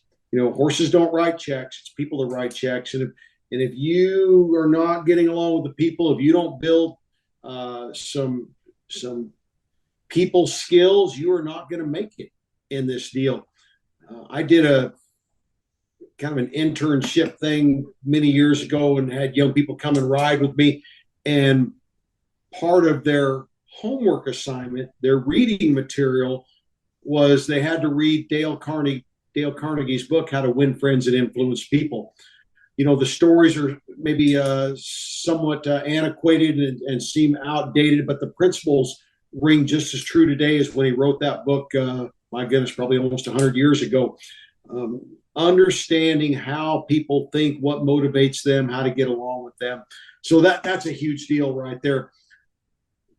I mentioned earlier that we did our first clinic, 35 years ago. I can remember that because Joseph is 35 and he was just a baby.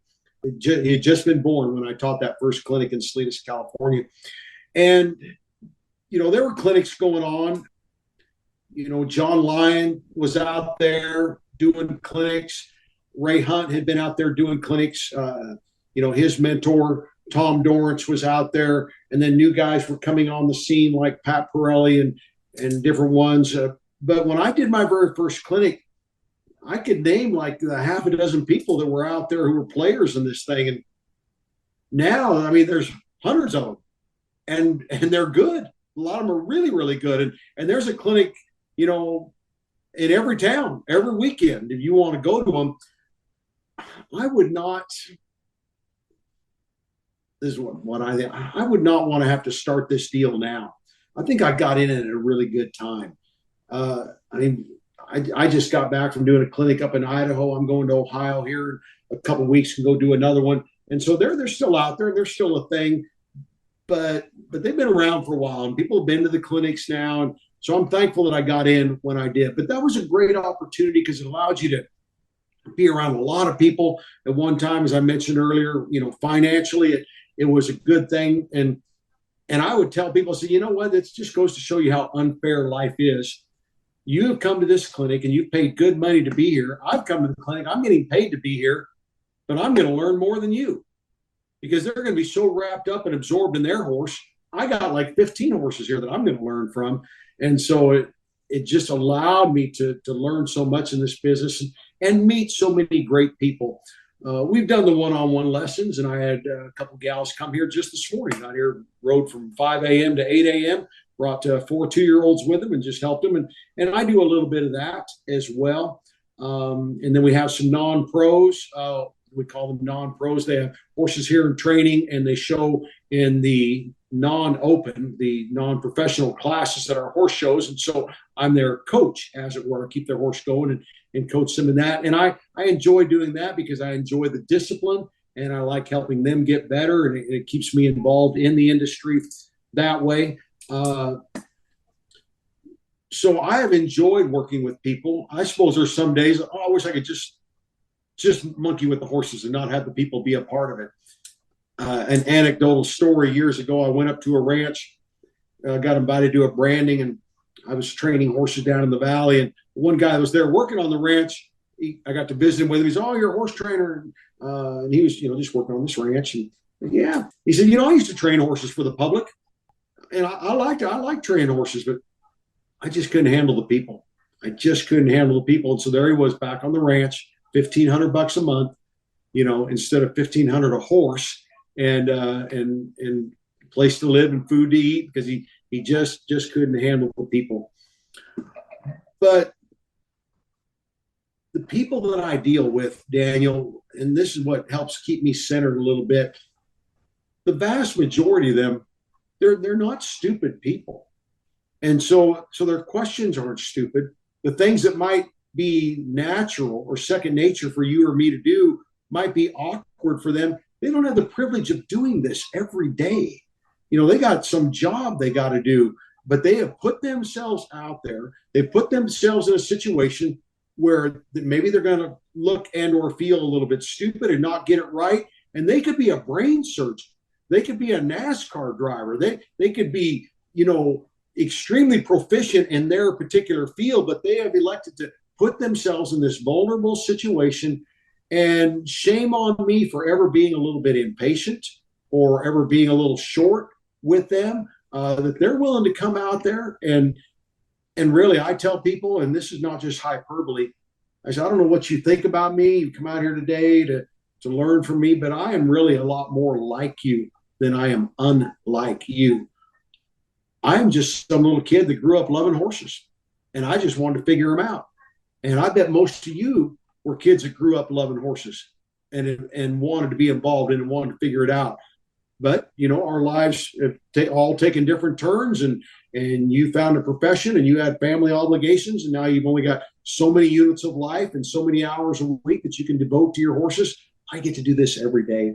And so I just try to remind myself of that, and they only dream of getting to do what I get to do. So I want to be patient with these folks, and they're just trying to learn like I'm just trying to learn.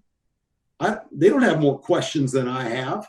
I got just as many questions. There are different questions, but I got just as many horse training questions, just as many horse psychology questions as they have. But, maybe it's just on a different level, but we're all still on this journey, trying to head towards this place of horsemanship. we're all kind of horseback riders. That's just the art of not falling off, but we're desiring to be horsemen and horsewomen. And I think that's more of an elite club to be part of the horsemanship club. Anybody can be part of the horseback riding club. You can do that. They have therapeutic riding programs for handicapped people, and anybody can do that. But if you want to be a horseman, you got to make an investment, not just a financial investment, but blood, sweat, and tears, and your emotions and your time. It's a lifetime to become a horseman.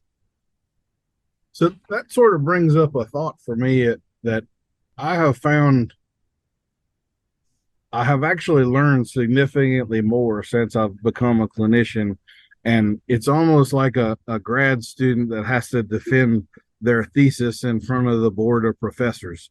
Knowing how to do something with a horse and then being able to articulate that and defend it and explain it and break it down. And sometimes you realize there's an inconsistency in what you're saying here. And so am I really doing what I think I'm doing, or have I just been telling myself that all this time? And when you've done a decade of that, you really sort things out and organize them way, way better than you ever would have if you didn't have to teach it. So have you found that to be true in your world as well? Yes, I think, Daniel, that is very true, because I've often said, and my wife, I'll be heading to the airport to get on the airplane, go do some clinic. She's like, she give me a kiss goodbye. Babe, don't get on the people's horses. Don't get on their horses. Those horses are crazy. Don't get on their horses. Well, I get to the clinic, and Susie Q's having some trouble with her horse. Can't get it to pick up the left lead or whatever. He won't go forward or whatever. And I said, here, Susie, let me get on your horse for just a few minutes here. Let me give you a picture in your mind's eye of what I might do. Because in all reality, Daniel, it's easier for me to get on her horse and get a little something going than it would be for me to sit here on the edge of this golf cart or stand in the middle of this arena and coach her through it, to be able to give her jobs to do that she can handle, and be able to express these ideas in a way that she can understand. And I'll just do a little name dropping here. You mentioned, who maybe I was around. I talked about, the time I spent with Pat Pirelli. It was a great time, but I had the privilege of riding with Ray Hunt and then his mentor, Tom Dorrance, and Tom's brother, Bill. I think anymore people think these guys were they real people, or were they just like legends? Like, was Tommy Appleseed or Johnny Appleseed a real person or not? Well, they were real guys. But I never saw Tom Dorrance on a horse. Well, I saw pictures, but I was around him a lot of different times at different clinics, but I never saw him swing a leg over a horse. He was in his 80s, I guess, at that time, and was not riding. And he would sit there on a little stool and he would coach people all day long, from experienced full-time trainers to just Joe Sixpack with his horse, and Susie Q with Tony the Pony.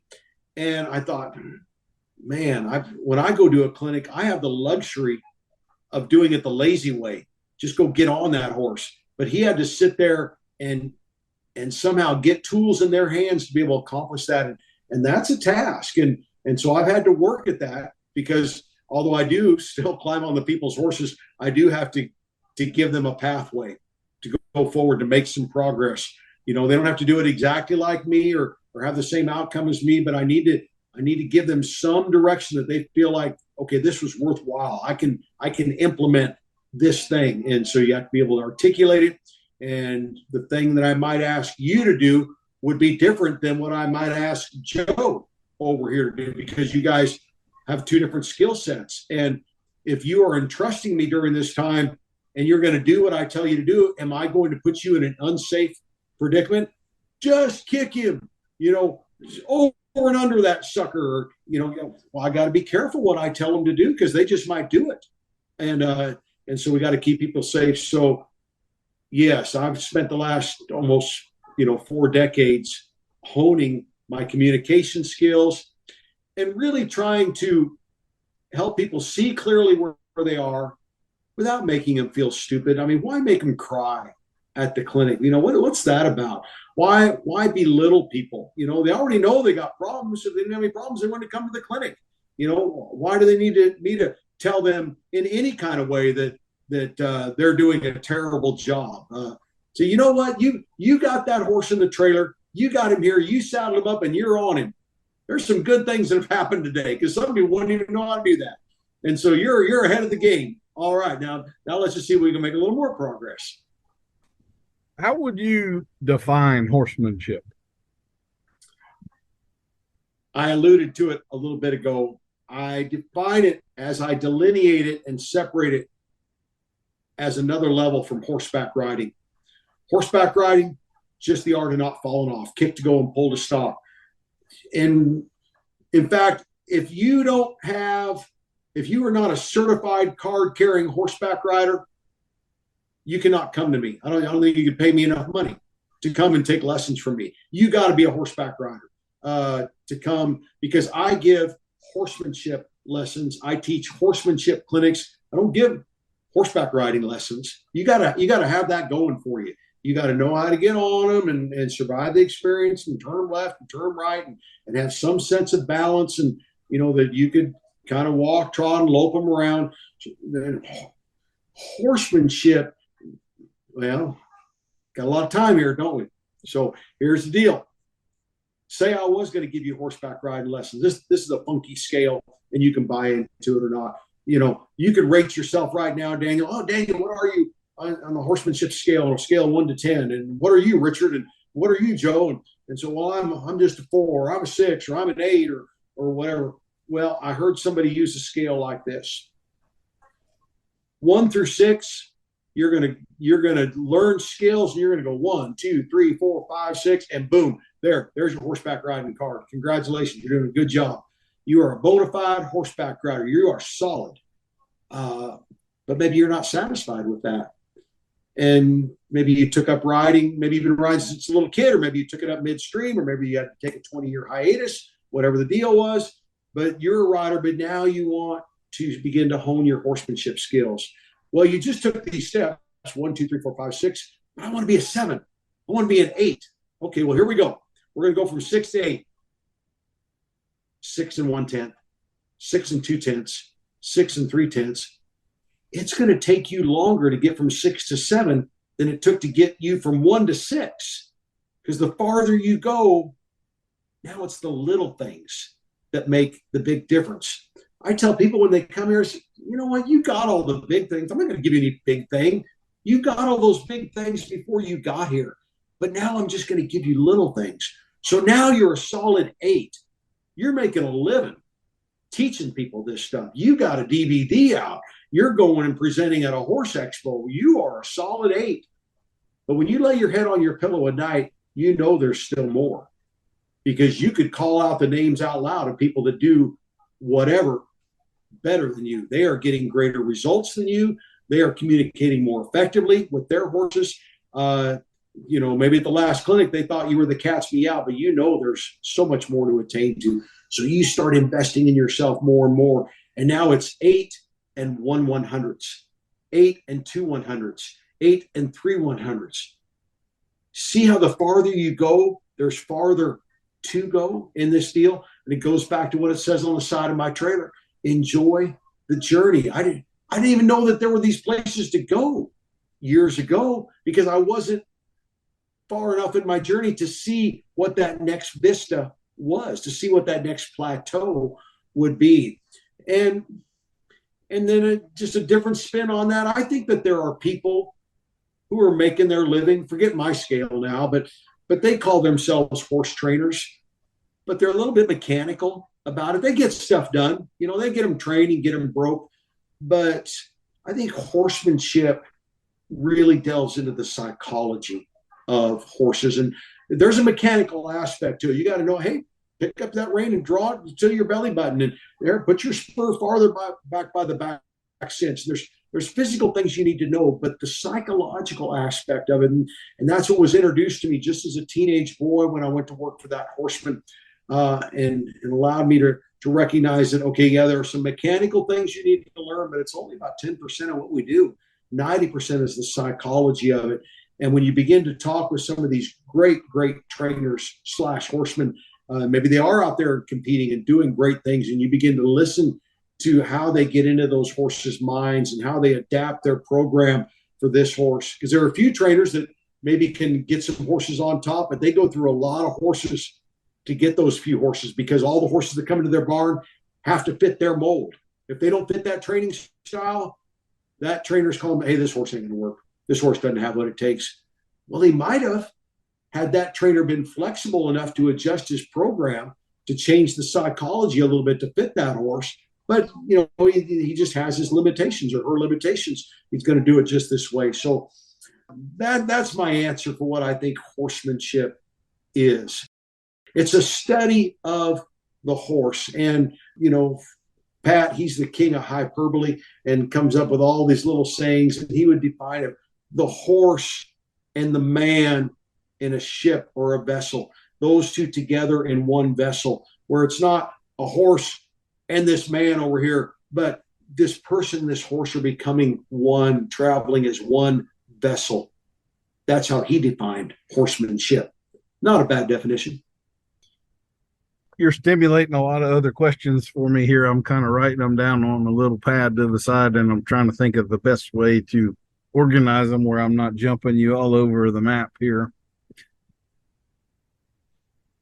I guess the next thing I'll ask you is about, I'm not calling you old here, but you've been in the business for a good while, and that allows you the perspective to see changes and things that are occurring throughout. And like you had said in the clinician aspect, whenever I'm sending out emails to apply to expos and stuff, my first sentence is always, my name's Daniel Dolphin. I'm one of the 1,287,413 horsemanship clinicians out there, because that's what it feels like to me these days.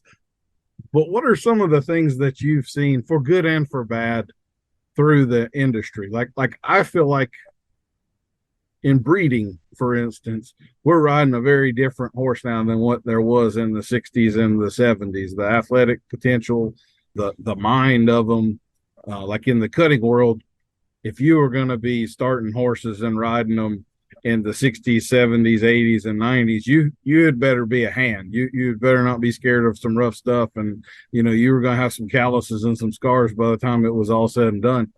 And like with the introduction of horses like Highbrow Cat, a lot of that blood has been tamed down, and we have a much more manageable horse than we had like with the little Peppies and the Smart Little Lenas and that sort of stuff. So sort of in that context, what sort of changes have you seen? And maybe for the worse, maybe there are some things that you feel like we're not at the peak of. We have kind of regressed and lost the vision a little bit. What's your perspective there? Well, the industry has become so much more specialized as far as the competitions are concerned. When you talk to the generation prior to us, these guys that were out training horses, they trained all around horses. And when they went to shows, they showed them in the cutting and the Western pleasure and the trail, and they might enter them in the calf roping and the pole bending, and they just made all around horses. And so you just don't see that anymore. Not at the higher levels. At the very lowest levels, people are still kind of doing that thing, but it's so much more specialized. And as we were talking about earlier, if you begin to rattle off a bunch of breeding of reining horses, I'd just kind of be looking at you with glazed over eyes. It wouldn't mean that much to me, because I'm not a reining trainer. I don't travel in those circles, and I don't know that much about them. Where it used to be, there was a lot more crossover. But if you have a world-class reining horse, I'll just say that he's not going to make a cutting horse. You go ahead and pay the best cutting horse in the world to train that horse, and 9 out of 10 times he's going to be pounding his head against the wall, because he does one thing very well, but he's not going to do something else. Having said that, yes, as far as the trainability of these horses and the good-mindedness of these horses, the athleticism, we have gotten so smart in our breeding. You've seen these pictures of these horses, or watched the videos of them running down there and dragging their butt and sliding. And like, wow, that is unbelievable. How do you train them to do that? Well, here's the deal. In one context, that horse was born doing that. You don't train a horse to do that. I don't care who you are. If you give the best reining horse trainer, you know, old Dobbin over there, you know, that's half warm blood, half Appaloosa, he ain't going to train him to do that. But really smart people have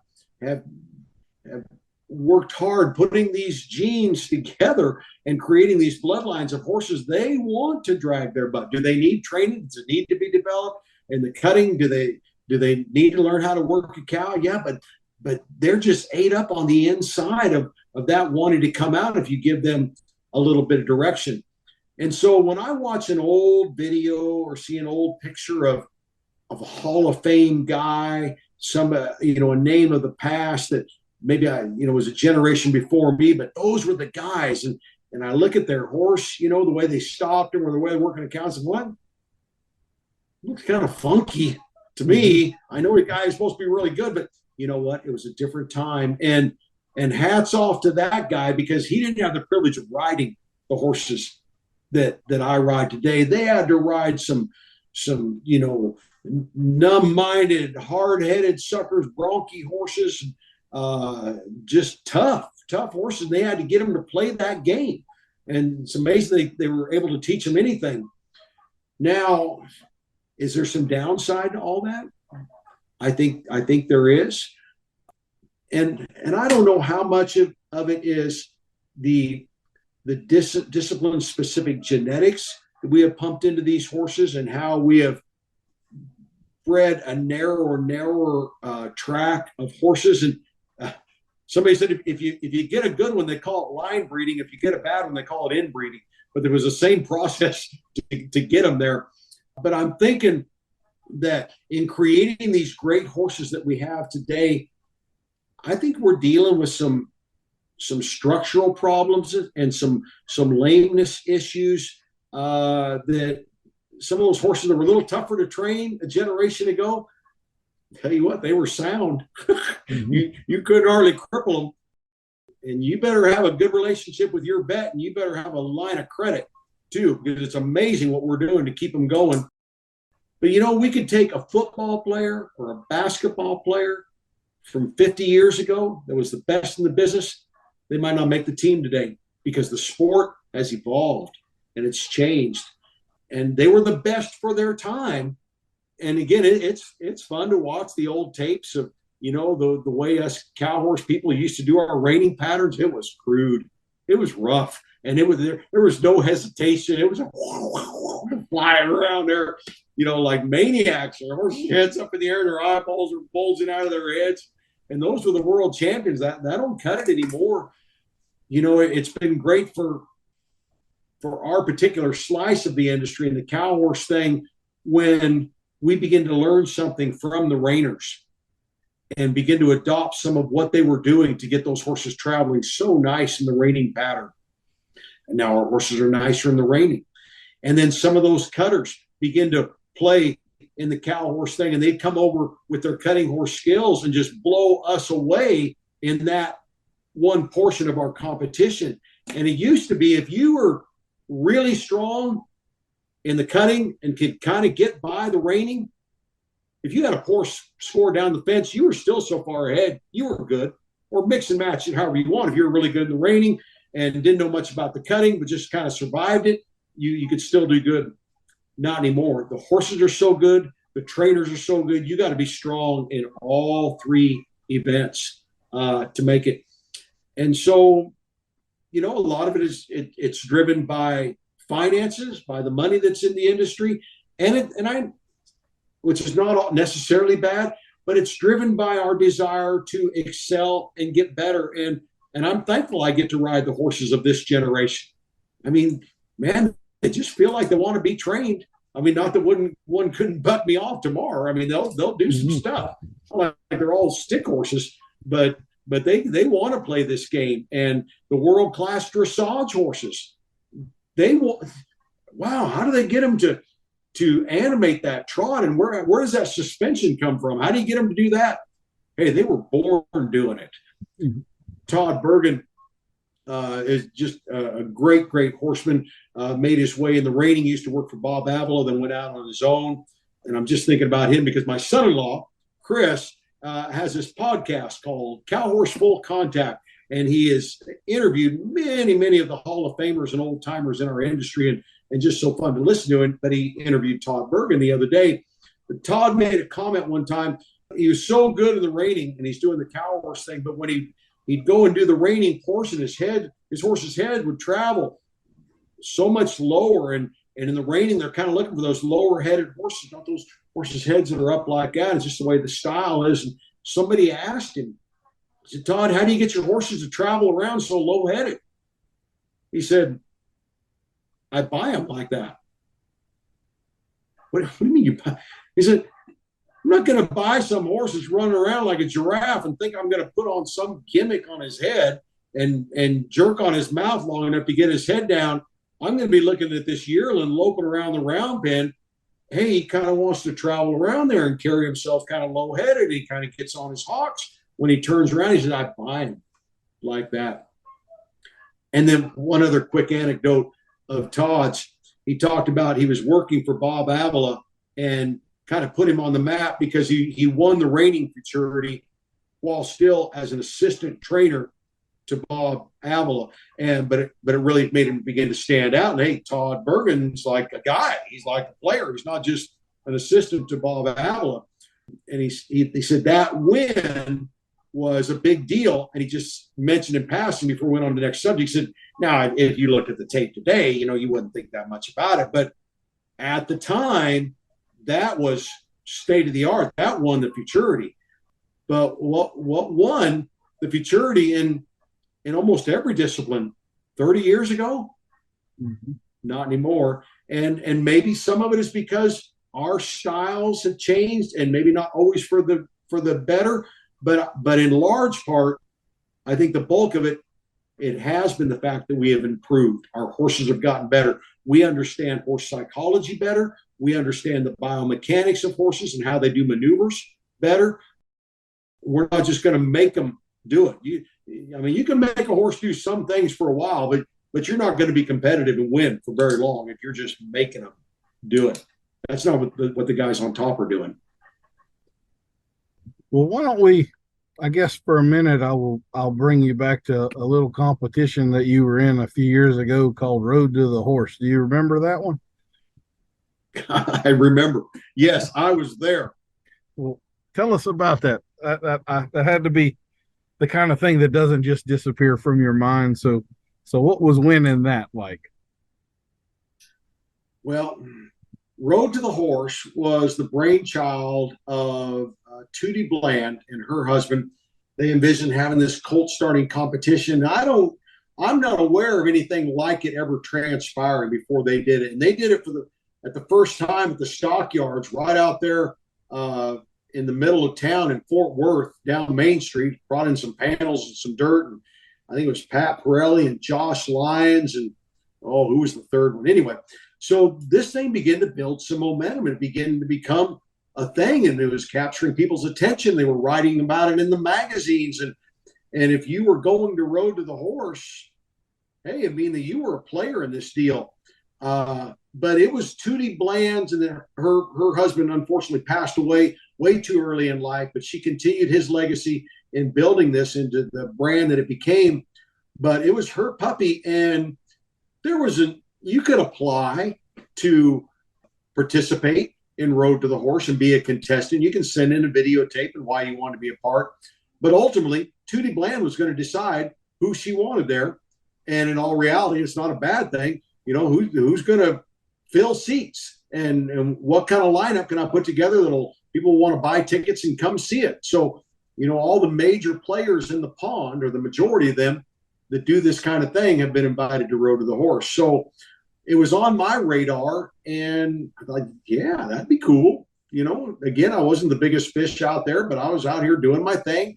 And Dr. Robert Miller from California used to write prolifically for Western Horseman magazine. He's a veterinarian, like it or not.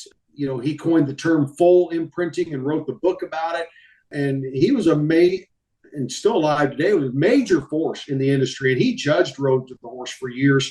And him and I were doing a few things together. And so he knew of me and he recommended me, say, hey, you might consider Richard Winters. I think he has what it takes. He can be a part. And so we got an invitation to come and do it. And that was a big deal for us because at that time she was doing it to a sold out crowd. She was packing them out. And so we're talking, 8,000 people, buy an expensive ticket and sit there and watch it for 3 days. And so first year I went there and had the privilege of competing, it just kind of worked out and drew the right kind of horse and we wanted to play that game and I was able to win it. Since that thing had been going on for a few years, there were some smaller colt starting competitions.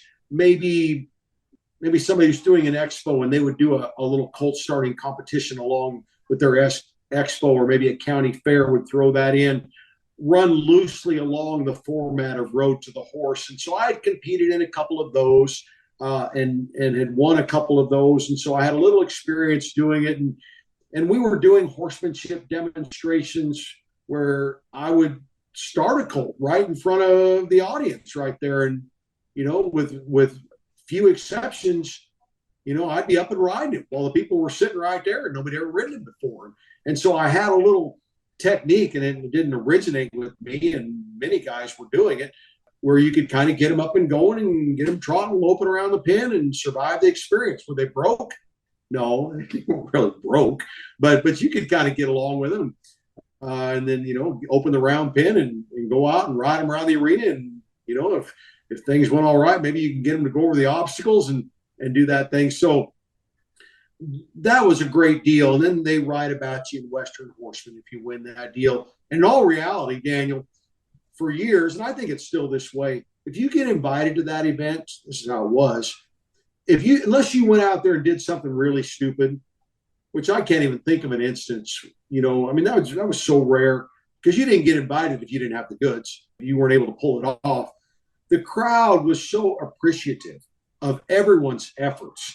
It just wasn't unusual for every single participant to get a standing ovation for what they had accomplished over the course of those 3 days. And so just getting to go was a feather in your cap. And there's guys today that still in their bio say they were a Road to the Horse participant. They never won it, but they got to go. And a lot of guys never got to go. So yeah, it was a big deal. And then the expos start calling you up because, okay, hey, this guy just won Road to the Horse and we just read about it in the magazine. And chances are people will come to our expo if we ask little Richie Winters to come and do his little dog and pony show out here. So yeah, it was only a good thing. And so we thank Tootie Bland for giving us that privilege. And in subsequent years, we continued to be involved with the event. I commentated for the event, and that was the big joke. It's like the NFL quarterback when he can't throw the football anymore, they just let him talk about throwing the football. And so I commentated the event, and then I judged the event. And Tootie Bland went on to sell the event to Western Horseman and their parent company, the Morris Corporation. And it's still going today. I don't know that it has quite that thing that it had for a few years, but it's still a thing. And people are going to go and they're going to watch it this year. Sounds like they're doing an international flavor this year with Ken McNabb here representing the U.S. and then a guy from Australia and a guy from Canada. And I bet both those guys are really good, and I've never even heard of them. but there's a lot of people that can do this now. I thought there were just like 6 people in the world that could do this. Nope.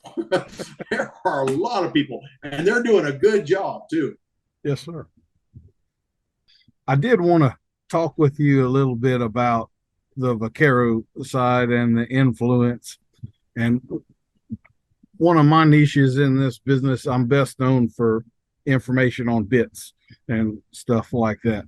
I would say there's probably no group that I have ever looked into that has more inconsistencies within it as to what the path is than the vaquero. And those guys are ready to fight you if you disagree. Like if it doesn't have a Theodore on it, you're on this side of the river, it's still a Hackamore. If you're on the other side of the river, it's not, and they're ready to fight. Like it's a big deal with some of those guys.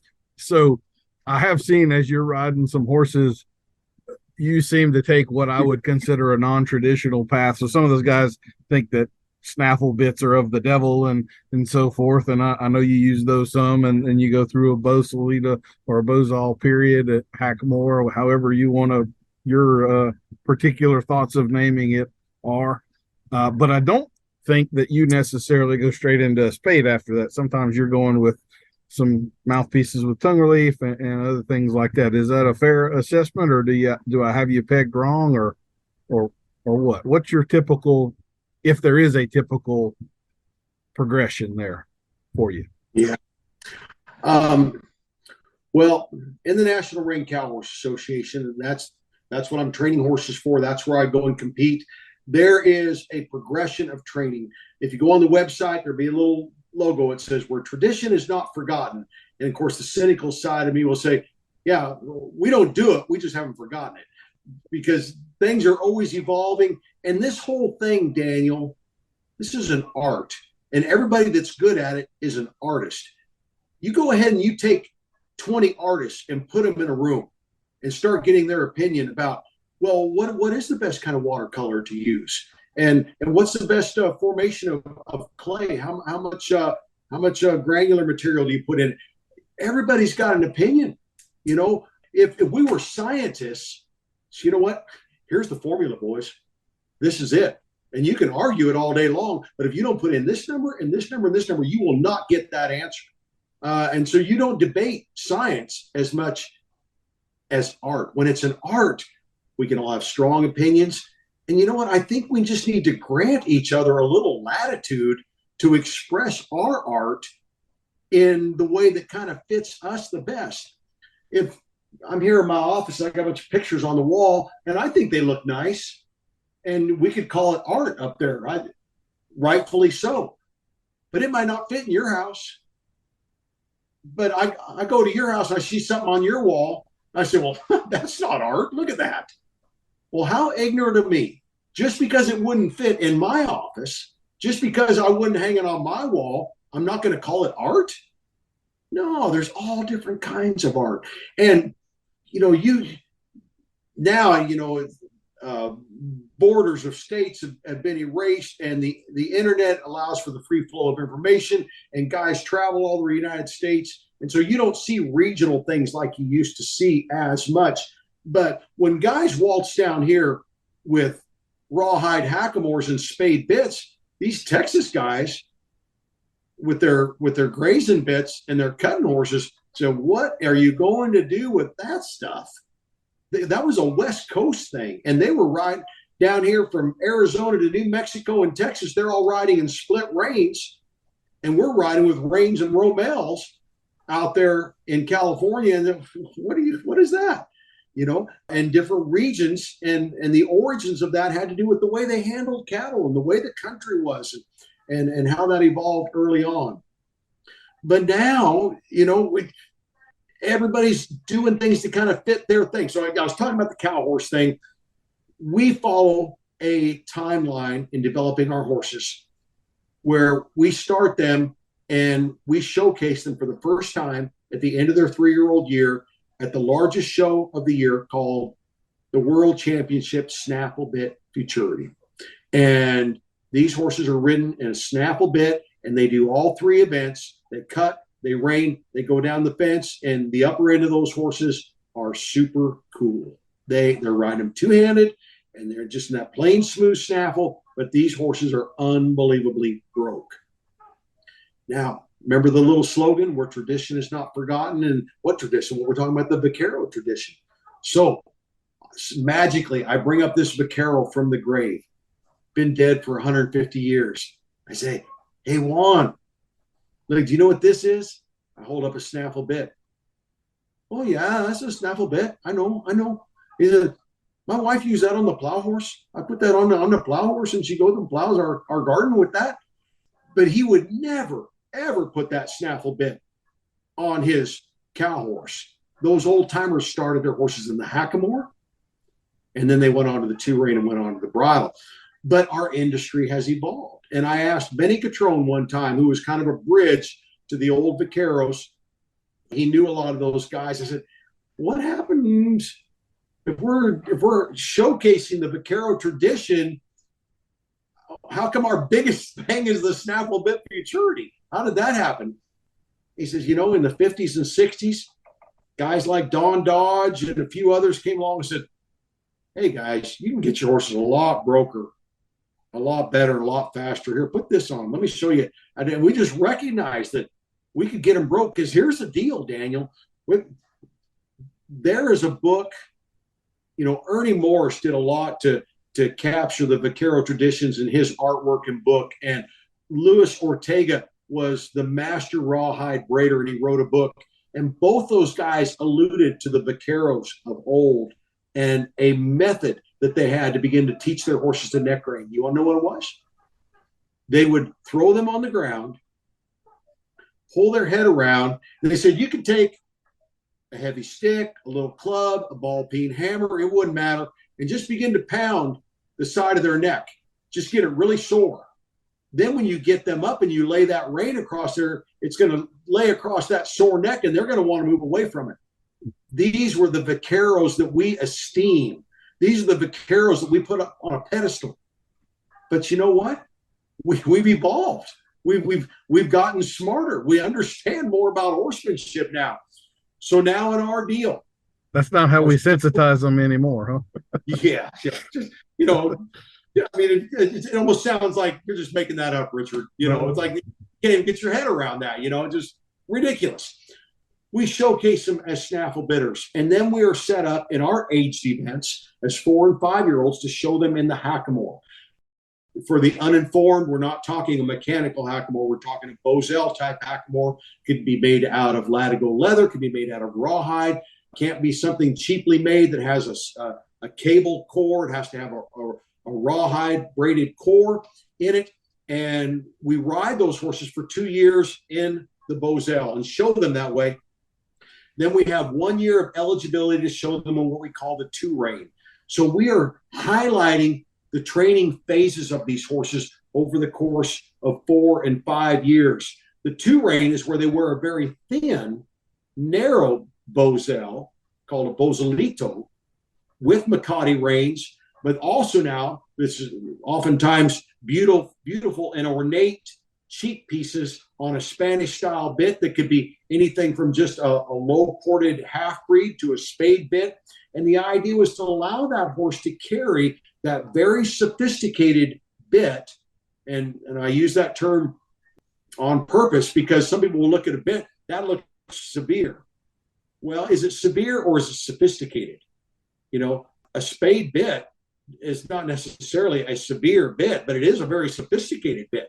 And there's a lot of understanding that a horse has to have to use that signal bit. And so the idea was to carry that bit for a whole year while you could still help the horse with your thin Makati reins and the Bozell. So if things got a little fast and you were in the lane having to stop a cow, you could get your horse over there without pulling on those bridle reins and that bit that this horse is still trying to figure out.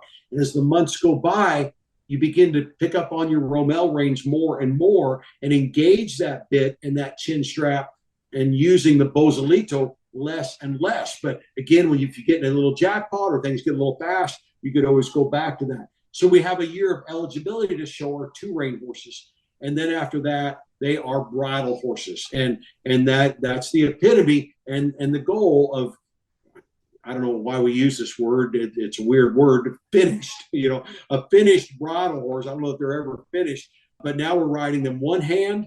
It has to be some type of corded bit. Could be something as simple as just a little half breed, but it has to have a roller on it, and can be something as sophisticated as having, a high port and a big spoon spade and braces and everything.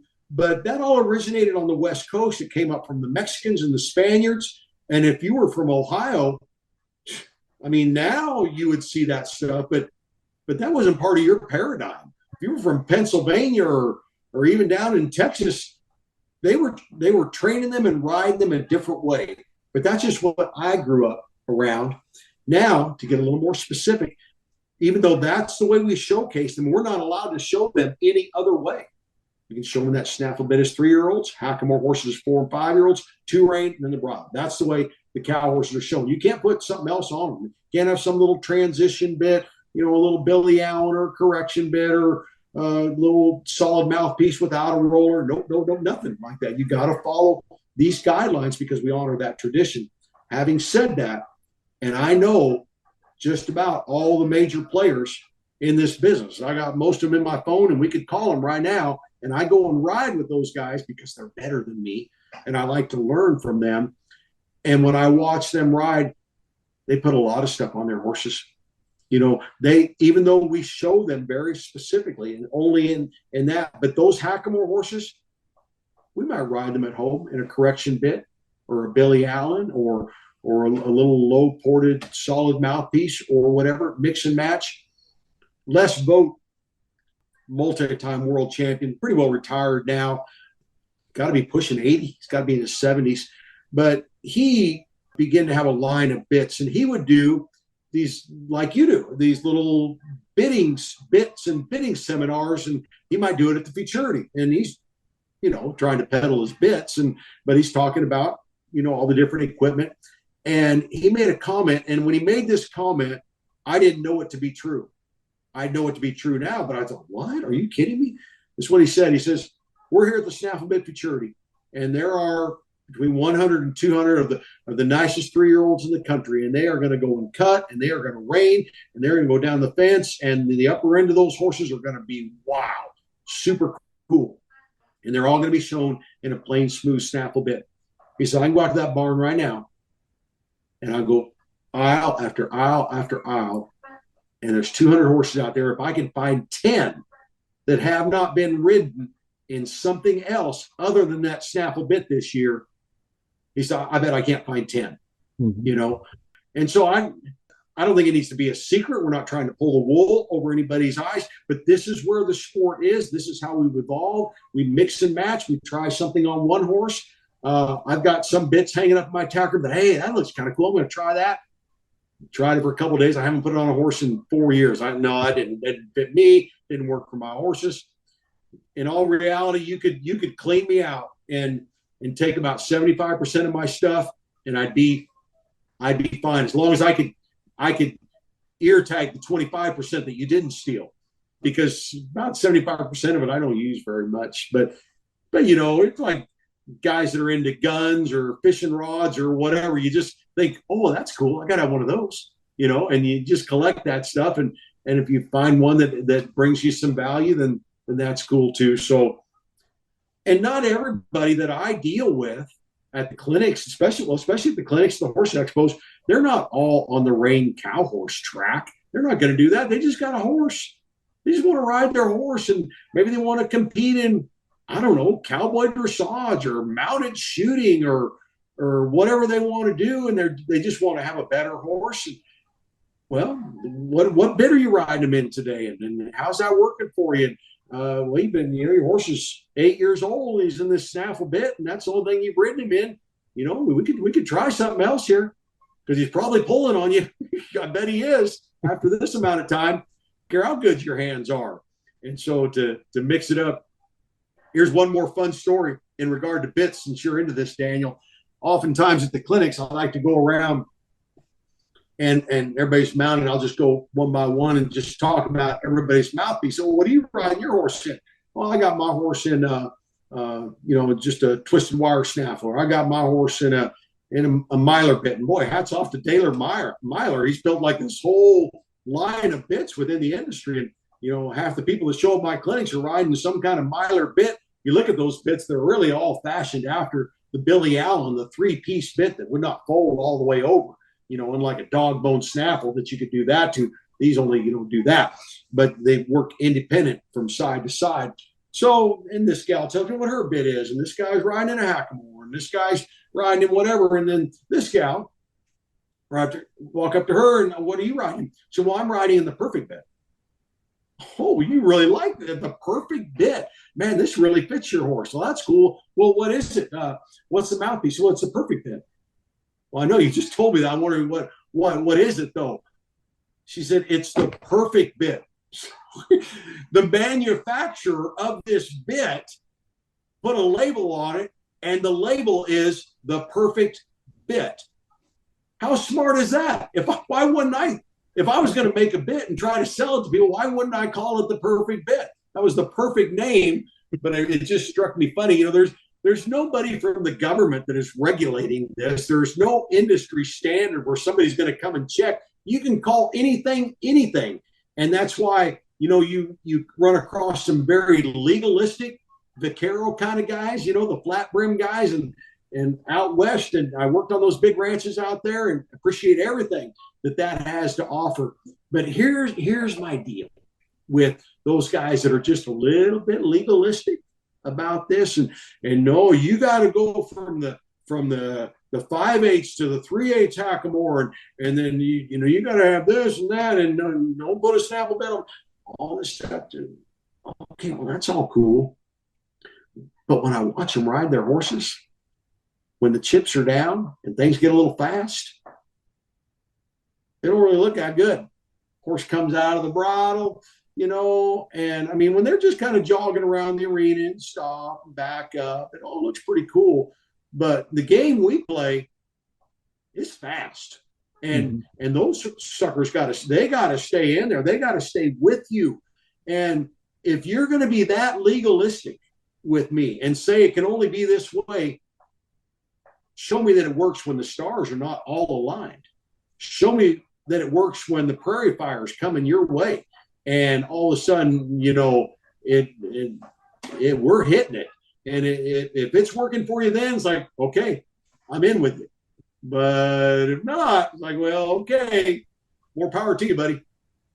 One of my favorite sayings there is that traditions are for fanning the fire, not for worshiping the ashes.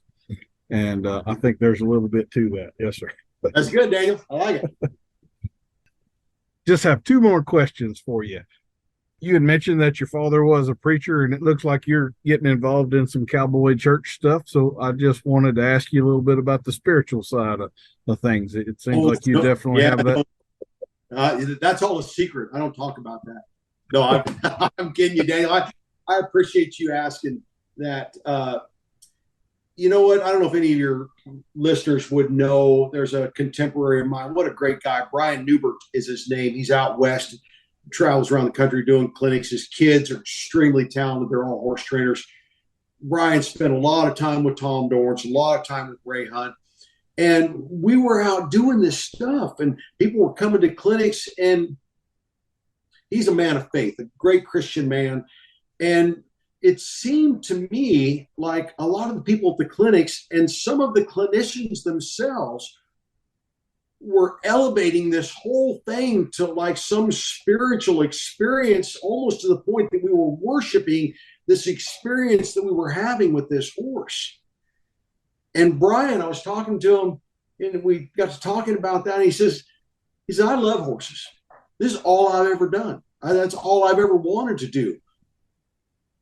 He said, but when I die and go to heaven, am I just going to want to saddle something up and kick them and lope around there? Like I did that during my life. He said, they're just horses. I never heard anybody in the business say that. And nobody loves horses more than me. But you know what, Daniel, they're just horses. And there's always going to be another horse show. There's always going to be another clinic to go to. Horses come and go, but what's really going to matter in life? Somebody said that the end of life test is, who did you love and who loved you and what was your relationship to Jesus Christ? That's really all that's going to matter. You don't see that old guy on his deathbed saying, oh, bring me those belt buckles that I won back in 1970. I want all bring me that trophy saddle. I want it close to me when on my deathbed. That stuff doesn't matter. People not going to care about it then.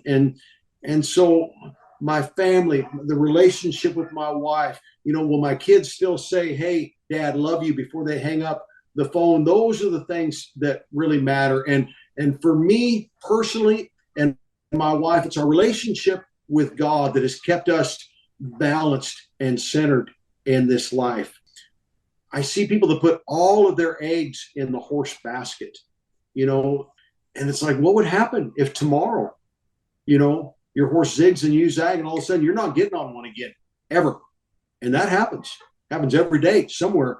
And I think that you have set your life up in such a way that you take the horse away, you got nothing. And I don't want to be that guy. And though I'm so involved in horses and I've loved the cowboy lifestyle all my life, I'm just like everybody else out there. And we all still deal with the same stuff in this life. And so my wife and I have the privilege of doing these cowboy churches at the horse expos and the clinics that we do. And we do this fun thing now with technology on Zoom, which you know about, every Thursday night, Texas time at 8 p.m. called Unbridled. In fact, all your listeners have an invitation. All they have to do is reach out to us, and they can join us for 40 minutes because we're too cheap to upgrade our Zoom account. It only goes for 40 minutes, where we just share some anecdotes and some life lessons and how God cares about you, and God wants you to be successful, and God has plans for your life. And so nobody, well, yes, there have been. I'm just saying, I put a lot of energy into this horse thing. I put a lot of time. I've thought about it a lot. I've gone to clinics. I've studied. I've watched tapes. I've been consumed by it. But in the end, they're just horses. That's all they are. But what about the relationships in my life? And what about my relationship with God? That's really what matters. And so thank you for giving me an opportunity to mention that. Well, that was I had told you about the compliment or the awkward silence earlier, and I have actually met you. It's been 10 or 12 years ago at one of the first expos we had here in Louisiana, and my tagline when I introduced myself or whatever is just, I'm a guy who's good with horses, and I genuinely mean that. As I've kind of traveled around and gotten in the clinician circles and stuff, I have been utterly shocked by some of the egos out there of some of these people. And it's like, we just are people that play with horses. Like, I mean, no matter how good you get at that, you're not a brain surgeon here. I mean, we're just playing with horses. So I have always appreciated that about you, because that time was probably right before the road to the horse and all of that stuff for you. And I consider you to be one of the A players in the game, but you don't act like it. You seem like a pretty humble sort of a guy. And as this podcast is getting more and more popular, I have people that are reaching out with suggestions of, hey, I'd love to hear you interview so and so. And some of those people, I'm just like, look, I can't have a genuine conversation with that person because I don't really respect them as a person. I think I don't have a good poker face. That wouldn't go real well. I'd rather talk with people that I genuinely respect, and not only are they good with horses, but they're good people too. So I do appreciate that about you for sure. I may have asked these questions backwards given the way that this has gone, but my final question for you was about the legacy within the horse business that you would ultimately like to leave. The way that I typically ask it is, let's say that you were going to die in 5 minutes, and you could kind of leave one message to the horse world out there. This is what I see you doing, and this is what you need to do, and this is what really matters, and so forth. What would sort of be that final thought, given the horse world, not given the larger picture we just spoke about there? Yeah, just specific to the industry and the skill sets that we're trying to acquire and things like that. I am hoping that I encouraged people to get out there and play with their horses, that you can do this. Yeah, we're not doing brain surgery. This is not just for an elite group of people. You don't have to compete in the venues that I do. You don't have to, wear certain clothes or have a certain kind of saddle. You can do something with horses, and they can be so rewarding. And maybe you were a little discouraged, and maybe it didn't work out well, or maybe you got hurt with horses at one time. There is still a pathway forward for you. And I hope that I have created a pathway for people, whatever skill set they are, to continue on and enjoy the fulfillment of having this activity that can be very rewarding, but we've got to invest in ourselves a little bit. And if we want to be successful, it's going to take a little effort on our part, but you can be successful. So I hope that I have created that for people. And if that's a little bit of my legacy, then yeah, how cool is that? Well, very good. And I'm gonna go back on what I said. I actually have another question for you now that I said I was going to ask you earlier. When I asked you about your pet peeve, you were talking about people that don't ride their horse. And this is also one of those pet peeves that I have.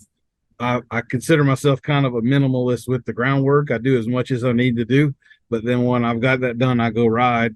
And I've definitely seen some people that almost get into what I would call a religious zealotry or a ritualistic aspect where they got to do 20 minutes of groundwork or whatever. And I'm going, you're missing the boat here. Go ride your horse, right? That's what's supposed to be the point. So why don't you tell us some of your thoughts on that, the go ride your horse movement? That'd be a great bumper sticker. Well, we're going back to the nuts and bolts here a little bit, which is fine with me.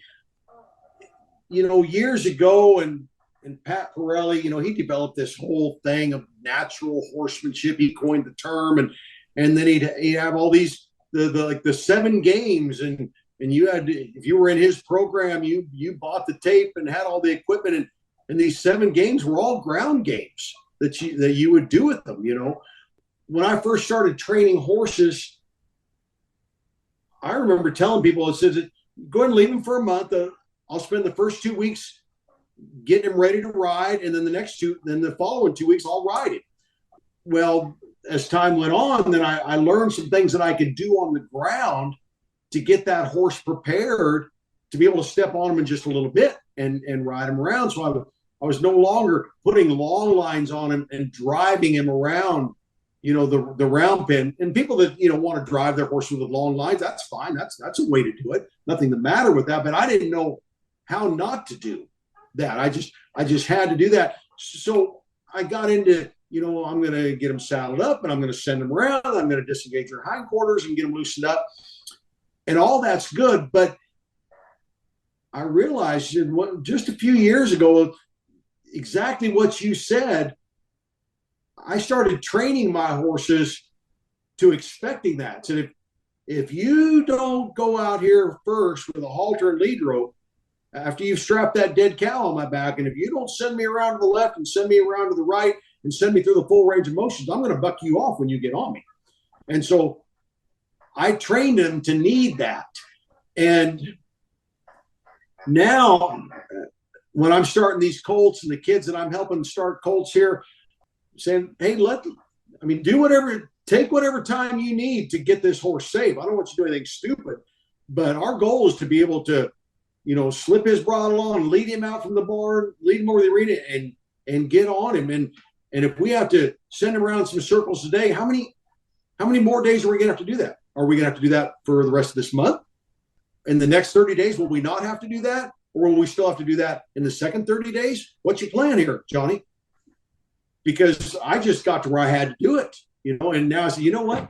I'm not going to let these horses train me to do that. So now I'm just, again, I'm going to take whatever time it takes first. I'm not going to be stupid about it, but I'm going to teach those colts, and I'm going to get on you, and I am going to ride you now. So I remember Tom Dorrance just observing, and for people that maybe don't know these names, Buck Brannaman says he learned from Ray Hunt. Ray Hunt says he learned from Tom Dorrance, and Tom Dorrance says he learned from the horse.